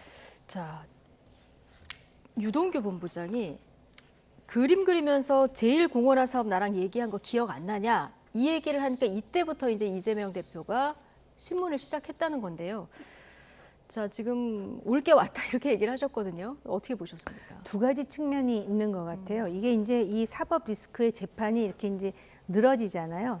늘어지면서 이재명 사법 리스크 재판 이거는 그냥 상투어가 돼버리는 거죠. 뭔가 이렇게 당혹스럽고 놀랍고 드라마틱해야 사람들이 관심을 갖는데 그런 차원이 있지만은 계속해서 이렇게 이 사법 리스크로 새로운 이슈가 주말마다 특히 금요일마다 나오지 않습니까? 그렇게 되면은 과연 그런 당대표가 있는 민주당에 대해서 얼마나 많은 사람들이 신뢰를 할까? 그 리스크는 그대로 이제 마치 또 상수처럼 존재하는 거죠. 이게 민주당의 가장 큰 딜레마예요. 제가 볼 때는요. 그 민주당의 어떤 그 중견 정치인께서 말씀하셨듯이 이재명 대표가 내려온다면은 제가 볼 때 그 즉시로 민주당 지지도가 굉장히 많이 올라가고 이게 정치권에서 매기 역할을 해서 국민의힘을 개혁하는데도 상당한 동인이 될 것 같아요. 그런데 이게 공천이라든지 또는 그 조직 간의 어떤 힘의 역학구도 때문에 움직이는 게 굉장히 느린 것 같죠. 근데 한국 정치가 생물과 같아서 어느 순간 그냥 마치도 한 번에 깨지듯이 또 그런 상황이 도래할지도 모르겠습니다. 앞으로가 관전자가 보면 굉장히 흥미롭지만 당사자들은 또 지난한 한 해를 보내야 되겠죠. 네. 자, 국민의힘 얘기도 좀 해볼까요? 오늘 지도부가 상임 고문단과 오찬을 가졌습니다. 당 원로들의 목소리를 들었는데 쓴소리가 좀 많이 나왔다고 합니다. 정의화 전 국회의장 발언 듣고 오시겠습니다.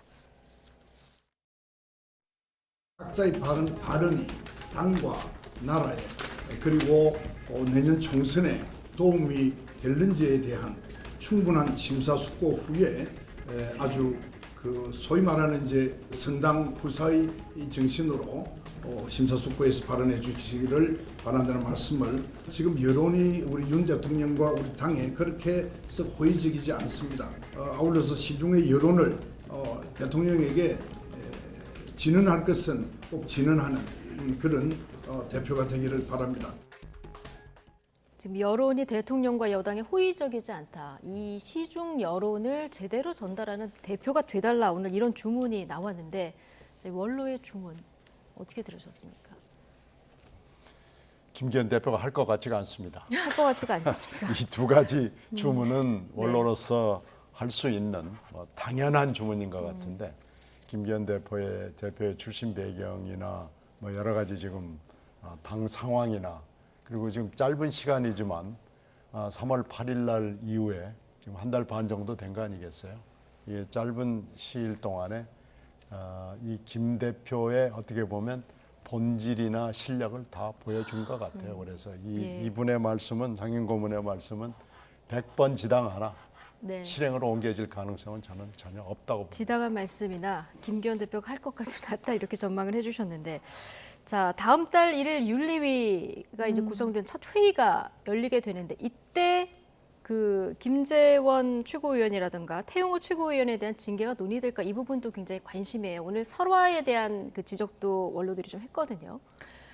징계가 논의돼야죠. 이 징계가 논의되지 않는다면 국민의힘에 대해서 국민의힘이 변화하고 있다고 생각할 사람이 누가 있겠습니까? 조금 전에 당 원로들 말씀하셨잖아요. 이분들이 김기현 대표에 대해서 쓴소리하는 게 아니에요.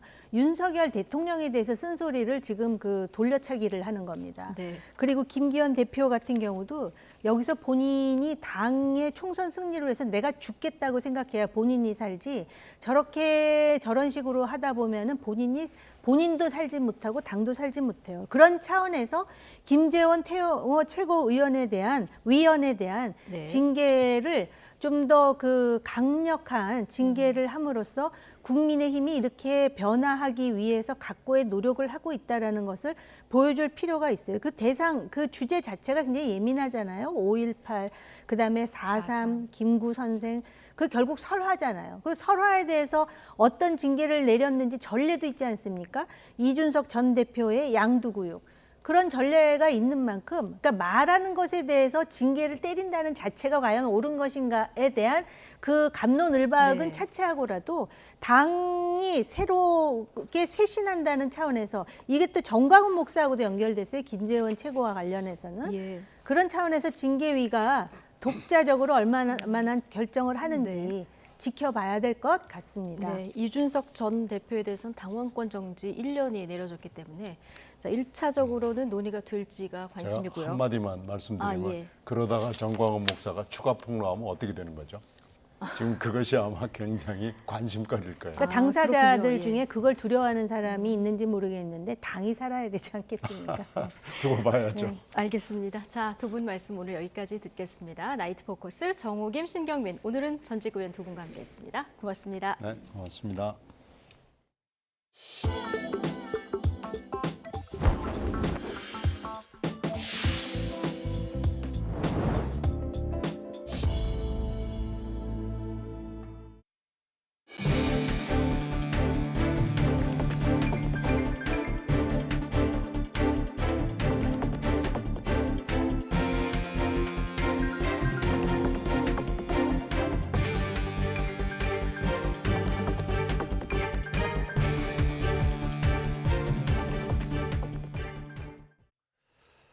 미 의회는 부채 한도 법안을 놓고 여야가 대치하고 있는 상황임에도 윤석열 대통령의 연설을 듣기 위해 모인 의원들로 회의장이 가득 찼습니다.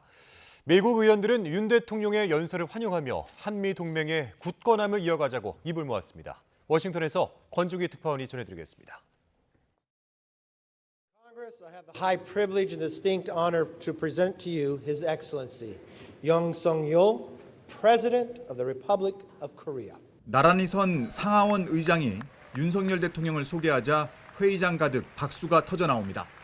메카시 하원 의장은 연설 시작 전 자신의 SNS에 윤 대통령 내외를 맞이하는 동영상을 게시하며 이번 연설이 한미 동맹을 강화하는 역사적 한걸음이라고 썼습니다. 연설 이후 바이든 대통령 측근인 민주당 크리스 쿤스 상원의원은 윤 대통령이 동아시아 안보의 기초인 한미 동맹의 중요성을 강조했다고 평가했습니다. 그러면서 이번 워싱턴 선언은 한반도 평화와 안정을 위한 강력한 리더십을 보여줬다고 덧붙였습니다. 하원 외교위원장인 공화당 마이클 맥콜 의원은 YTN 기자와 만나 윤 대통령 연설이 매우 인상 깊었다며 우크라이나 전쟁을 규탄한 대목이 특히 눈에 띄었다고 말했습니다. 한인 사회와 깊은 인연을 맺고 있는 민주당 실라 잭슨 의원도 한미 동맹의 굳건함을 강조했습니다. And it is important to take note of the fact of the strong alliance between the United States and the Republic of Korea. 하원 외교위 인도태평양 소위원회 간사인 민주당 아미베라 의원은 한미 동맹은 역대 가장 강력하다고 말했고 공화당 돈 베이컨 하원 의원은 윤 대통령이 한국전 참전 용사에게 감사를 표한 부분을 주목했습니다. 지금 미국 의회는 바이든 대통령이 거부권을 행사하겠다는 부채 한도 법안을 하원에서 공화당이 일방적으로 처리하면서 갈등이 고조된 상황이지만 윤 대통령 의회 연설에는 여야 의원 할 것 없이 참석해 본회의장을 가득 메웠습니다. 워싱턴에서 YTN 권중기입니다. 미국을 국빈 방문하고 있는 윤석열 대통령은 워싱턴 선언 채택 이튿날 미국의 국방부 펜타곤을 방문했습니다. 한국 대통령으로는 처음으로 펜타곤 워룸을 찾아 미군 수뇌부의 브리핑을 받은 윤 대통령은 북한이 핵무기 사용을 기도한다면 핵 능력을 포함해 한미 동맹의 압도적인 대응에 직면할 것이라고 경고했습니다. 임성재 기자입니다. 워싱턴 DC 외곽에 있는 미국 국방부 펜타곤. 윤석열 대통령과 로이드 오스틴 미 국방장관이 청사 앞에 나란히 섰습니다. 윤 대통령은 한미 정상이 확장 억제 강화를 골자로 한 워싱턴 선언을 채택한 바로 다음 날 펜타곤을 찾아 다시 한번 그 의미를 되짚었습니다. 한미 양국이 미 핵전력의 공동 기획, 연습 훈련 등 동맹의 확장 억제력을 강화할 수 있는 실질적 방안을 마련하기로 하였습니다. 워싱턴 선언이 단순 합의문에 그치지 않는다며 만약 북한이 핵무기 사용을 기도한다면 한미의 압도적 대응에 직면하게 될 것이라고 강조했습니다. 만일 북한이 핵무기 사용을 기도한다면 미국의 핵 능력을 포함해 한미 동맹과 대한민국 국군의 결연하고 압도적 대응에 직면하게 될 것입니다. 윤 대통령은 한미 정상이 합의한 고위급 핵 협의체 NCG 출범에 대해서도 미국의 확장 억제 신뢰도를 크게 높였다고 평가했습니다. 오스틴 장관 역시 윤 대통령에게 고도화되는 북한의 핵미사일 위협에 대한 압도적 대응을 거듭 약속했습니다. So I want to underscore, Mr. President, what I said in January. The U.S. commitment to the defense of the ROK is ironclad. And so is our extended deterrence commitment to your country, which includes the full range of U.S. defense capabilities, including conventional, nuclear, and missile defense capabilities. 이후 윤 대통령은 한국 대통령으로는 처음으로 미 군사지휘센터 NMCC를 방문했습니다. 유사시 미 대통령을 비롯한 주요 군 지휘관을 보좌하는 핵심 시설에서 미국의 전략적 감시 체계와 위기 대응 체계 관련 보고를 받았습니다. 이어 외국 통수권자로는 최초로 미국 국방의 연구개발 계획을 수립하는 방위고등 연구계획국 다르파도 찾아 한미 양국의 국방과학기술 협력 강화 방안도 모색했습니다. YTN 임성재입니다. 워싱턴에서 3박 4일 일정을 마무리한 윤석열 대통령이 방미 닷새째 우리 시각으로 내일 새벽 미국의 최고 명문 하버드 대학에서 자유를 향한 여정을 주제로 정책 연설에 나섭니다. 하버드대 강단에 오르는 건 우리나라 현직 대통령으로는 처음입니다. YTN은 정책 연설을 생중계로 전해드릴 예정입니다. 중국은 타이완 해협의 평화와 안정을 언급한 한미 공동 성명이 하나의 중국 원칙을 거슬렀다며 한국 외교관만 불러서 공식 항의했습니다. 중국의 반발에 미국은 초계기를 보내서 타이완 해협을 관통하는 항해의 자유 작전으로 응수했습니다. 베이징에서 강정규 특파원입니다. 중국 외교부가 주중 한국 대사관 2인자인 정무공사를 불러 항의했습니다. 한미 공동성명에서 타이완 해협의 평화와 안정을 언급한 게 하나의 중국 원칙을 거슬렀다는 겁니다. 미국은 해상 초계기를 보내 타이완 해협을 관통하는 항행의 자유작전으로 대답했습니다. 중국은 미국을 위험 제조자라고 비난하면서도 외교관 초치와 같은 공식 항의는 없었습니다. 中国人民解放军东部战区组织战机对美机全程跟监，严密防范警戒。 앞서 지난 23일 중국과 필리핀의 영유권 분쟁 수역에선 양국 해안경비정이 대치하기도 했습니다. 한미 정상이 중국을 겨냥해 불법 영유권 주장, 매립 지역의 군사화 등을 언급했던 바로 그곳입니다. Stay clear from our passage in accordance with the collision regulation. Over. China has started over islands in the South China Sea. 타이완과 필리핀 등에서 미국에 포위당한다고 여기는 중국. 한반도 해구산에 대한 경계심도 드러냈습니다. 북한뿐만 아니라 중국을 겨냥한 측면도 있다면서 한국에 잠재적 위험으로 작용하게 될 거라고 으름장을 놓기도 했습니다. 6.25 전쟁의 장진호 전투를 기적적 승리로 표현한 윤석열 대통령의 미국 의회 연설도 거칠게 반박했습니다. 任何一个国家，任何一支军队，恃强凌弱、倒行逆施、扩张侵略，必将碰得头破血流。 미국이 북핵 대응을 통해 중국도 함께 견제하는 것처럼 미국을 겨냥한 중국의 한국 때리기도 잦아질 전망입니다. 베이징에서 YTN 강정규입니다. 일본 정부가 한국을 수출 심사 우대국인 화이트리스트에서 제외했던 조치를 취소하고 우대국으로 재지정하는 절차를 시작했습니다. 일본 경제산업성은 오늘 오후 홈페이지를 통해 한국을 화이트리스트 국가에 다시 지정할지 여부에 대한 의견 모집을 시작한다고 발표했습니다. 한국을 다시 우대 국가에 복귀시키기 위한 절차를 사실상 시작한 겁니다. 한국 정부는 환영의 뜻을 나타냈습니다. 산자부는 입장문에서 일본의 정령 개정 의견 수렴 절차 개시를 환영하며 앞으로 관련 절차가 조속히 완료되기를 기대한다고 밝혔습니다. 서울 종로구에서 지진이 발생했다는 긴급 재난 문자가 잘못 발송돼 시민들이 혼란을 겪었습니다. 오늘 밤 9시 38분쯤 서울 종로구청은 시민들에게 밤 9시 5분에 지진이 발생했고 추가 지진 발생에 유의하라는 내용의 긴급 재난 문자를 발송했습니다. 하지만 이 재난 문자는 당직자의 실수로 발송된 것으로 확인됐습니다. 종로구청은 밤 9시 47분에 안전 안내 문자를 보내 실제 상황이 아니라며 훈련 메시지임을 알렸습니다. 일부 시민들은 밤에 울려 퍼진 긴급 재난 문자 알림에 놀라 소방과 언론사에 지진 발생을 문의하기도 했습니다. 충북 청주에 있는 구청 소속 직원이 마시던 음료에서 제초제 성분이 발견돼 경찰이 수사에 나섰습니다. 청주 청원경찰서는 지난 2월 자신이 마시던 음료의 맛과 색이 이상하게 변해 있었다는 구청 공무직원 A씨의 신고를 받고 수사에 착수했습니다. 경찰이 국립과학수사연구소에 음료 성분을 의뢰한 결과 제초제 성분이 발견됐다는 분석 결과가 나왔습니다. 경찰은 누군가 의도적으로 음료에 제초제를 넣었을 가능성을 열어두고 CCTV 등을 확보해 수사를 벌이고 있습니다. 전북 전주의 학교와 저수지, 아파트에서 하루아침에 4구의 시신이 발견됐습니다. 경찰은 40대 남성이 가족들을 살해한 뒤 극단적 선택을 한 것으로 보고 정확한 경위를 조사하고 있습니다. 보도에 김민성 기자입니다.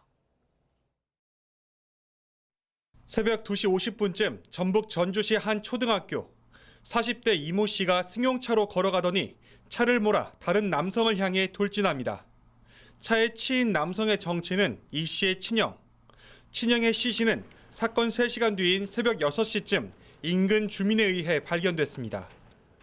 매일 가는 운동장이니까 갔는데 이미 경찰분들하고 119 소방대원이 심폐소생술을 하고 있었어요.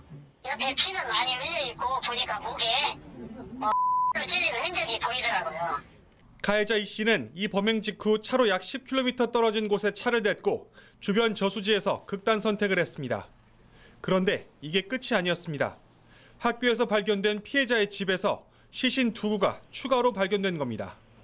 피해자 유족을 확인하기 위해서 아파트를 방문했는데 문이 잠겨 있고 연락이 안 돼서 개방을 하고 들어가 봤더니 이미 살해된 상태로 있었습니다.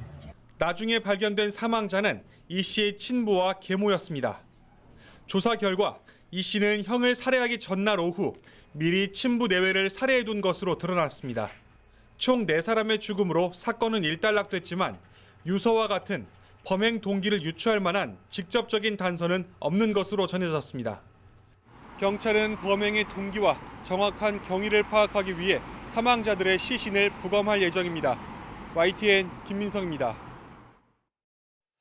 네, 먼저 들어온 속보 한 가지 전해드리겠습니다. 이 워싱턴 선언과 관련해서 대통령실이 추가적인 설명을 내놓았는데요.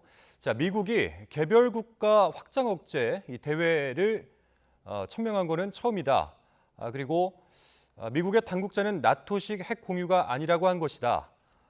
또한 용어에 집착할 필요가 없다. 워싱턴 선언이 더 실효적이다. 이러한 입장을 내놨습니다. 자, 다시 한번 전해드리겠습니다.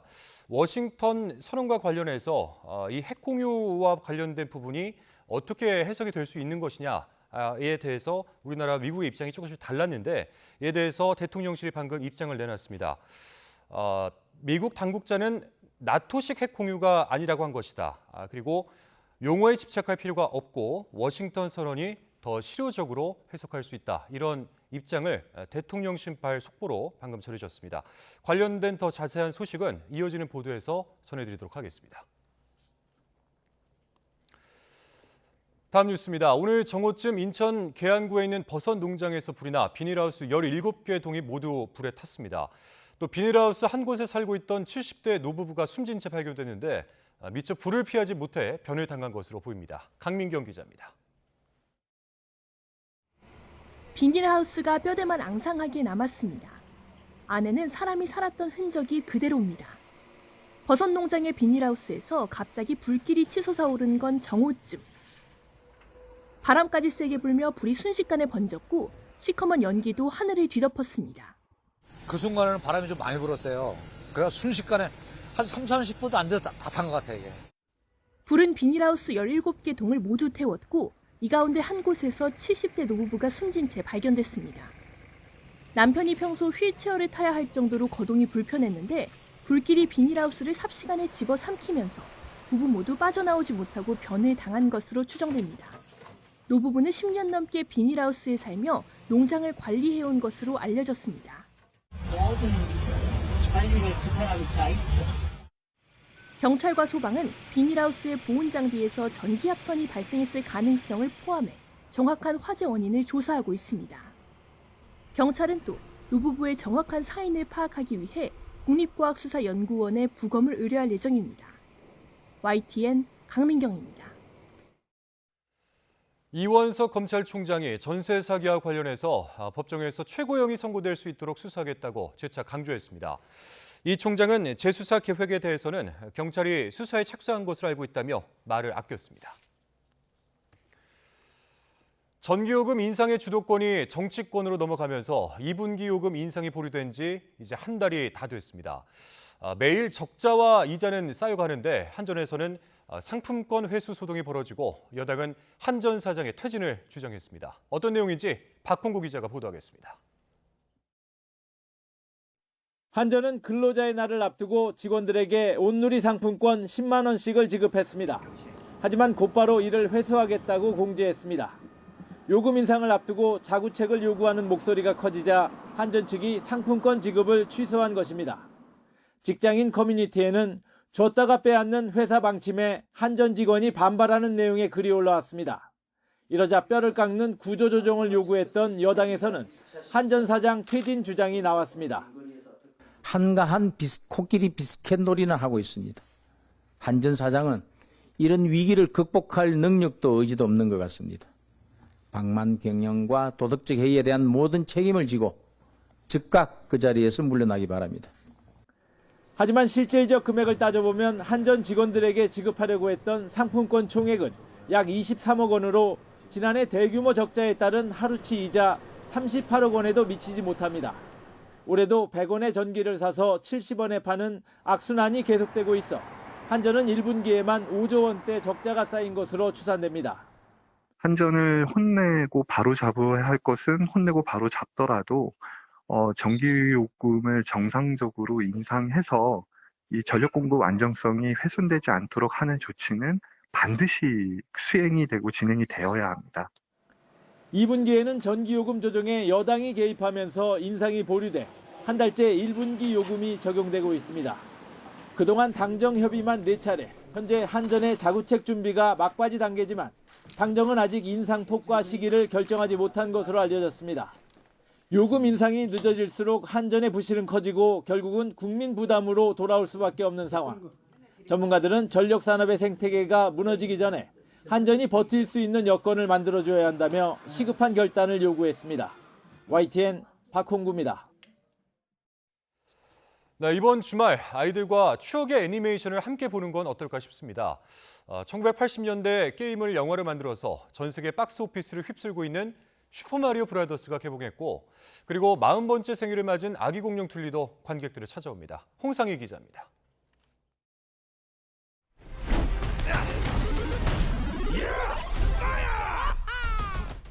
영화가 시작하자마자 귀에 익은 주제가가 추억의 게임 속으로 빠져들게 합니다. 뉴욕의 배관공 형제 마리오와 루이지가 배수관을 고치려다 파이프에 빨려 들어가고 다크월드에 떨어진 동생을 구하기 위해 마리오는 피치 공주와 함께 빌런 쿠파에 맞서 싸워야 합니다. 일본 닌텐도가 1985년 출시한 비디오 게임 시리즈를 영화화한 슈퍼마리오 브라더스가 전 세계에서 돌풍을 일으키며 매출 10억 달러 돌파를 눈앞에 두고 있습니다.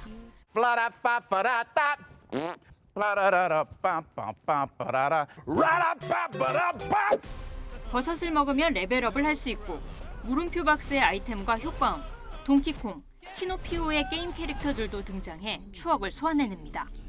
I'm going to take my 10-year-old to see this movie, and he'll remember the first time he played Mario when he was 9, and I'll remember the first time I played Mario when I was 9. And in a way, we'll both be the same kids enjoying that.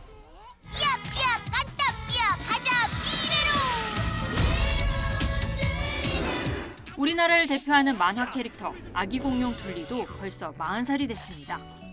빙하를 타고 서울 우이천에 떠내려온 둘리와 친구들의 모험을 그린 아기 공룡 둘리 얼음별 대모험이 4K 리마스터링으로 다음 달 재개봉합니다. 1983년 만화 잡지 보물섬의 첫 연재를 시작으로 TV 시리즈를 거치며 큰 인기를 모았고 쌍문동 소시민 고길동과 희동이, 도은어, 마이콜 등 추억의 캐릭터를 다시 만날 수 있습니다. 짱구네 가족! 친구네 가족! 출동! 1990년대 장수 캐릭터 짱구도 극장판 애니메이션으로 돌아왔습니다. 출생의 비밀로 닌자 가문의 후계자가 된 짱구가 세상의 중심을 수비하며 현란한 액션을 선보입니다. 따뜻한 항구 마을의 풍경과 함께 일상의 행복을 전하는 애니메이션 항구의 니쿠코짱도 관객들을 만납니다. 나오키상 수상작 니시 카나코의 소설을 원작으로 한 작품으로 무한 긍정 에너지의 엄마와 사춘기 딸의 화해와 성장 과정을 담았습니다.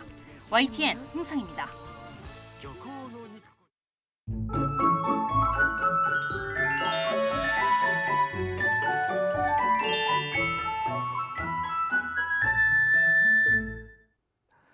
주말인 내일은 전국에 비가 내립니다. 돌풍과 벼락을 동반하며 요란하게 내리다가 오후에 서쪽 지방부터 점차 그칠 것으로 보이는데요. 예상되는 비의 양은 제주 산간에 60mm 이상, 그 밖에 제주도와 경남 해안에 최고 40mm, 다른 지역은 5에서 20mm가 되겠습니다. 내일 전국적으로 바람이 강하게 부는 가운데 특히 동해안에는 태풍급의 강풍이 몰아칩니다. 피해가 우려되는 만큼 각별히 주의해 주시기 바랍니다. 또 서해안에는 오전까지 안개가 매우 짙게 끼겠습니다. 밤사이 비구름이 이불 역할을 하며 기온이 많이 낮아지지 않겠습니다. 내일 서울 아침 기온이 15도, 대전 16도, 광주 17도, 대구 17도로 예상됩니다. 반면 낮 동안에는 기온이 크게 오르지 못하겠고 특히 서쪽 지방을 중심으로 쌀쌀함이 감돌겠습니다. 서울 17도, 대전 18도, 광주 18도, 대구 21도로 예상됩니다. 휴일인 모레는 다시 맑은 날씨를 회복하겠지만 계속해서 동해안을 중심으로 바람이 매우 강할 전망입니다. 날씨 정보였습니다.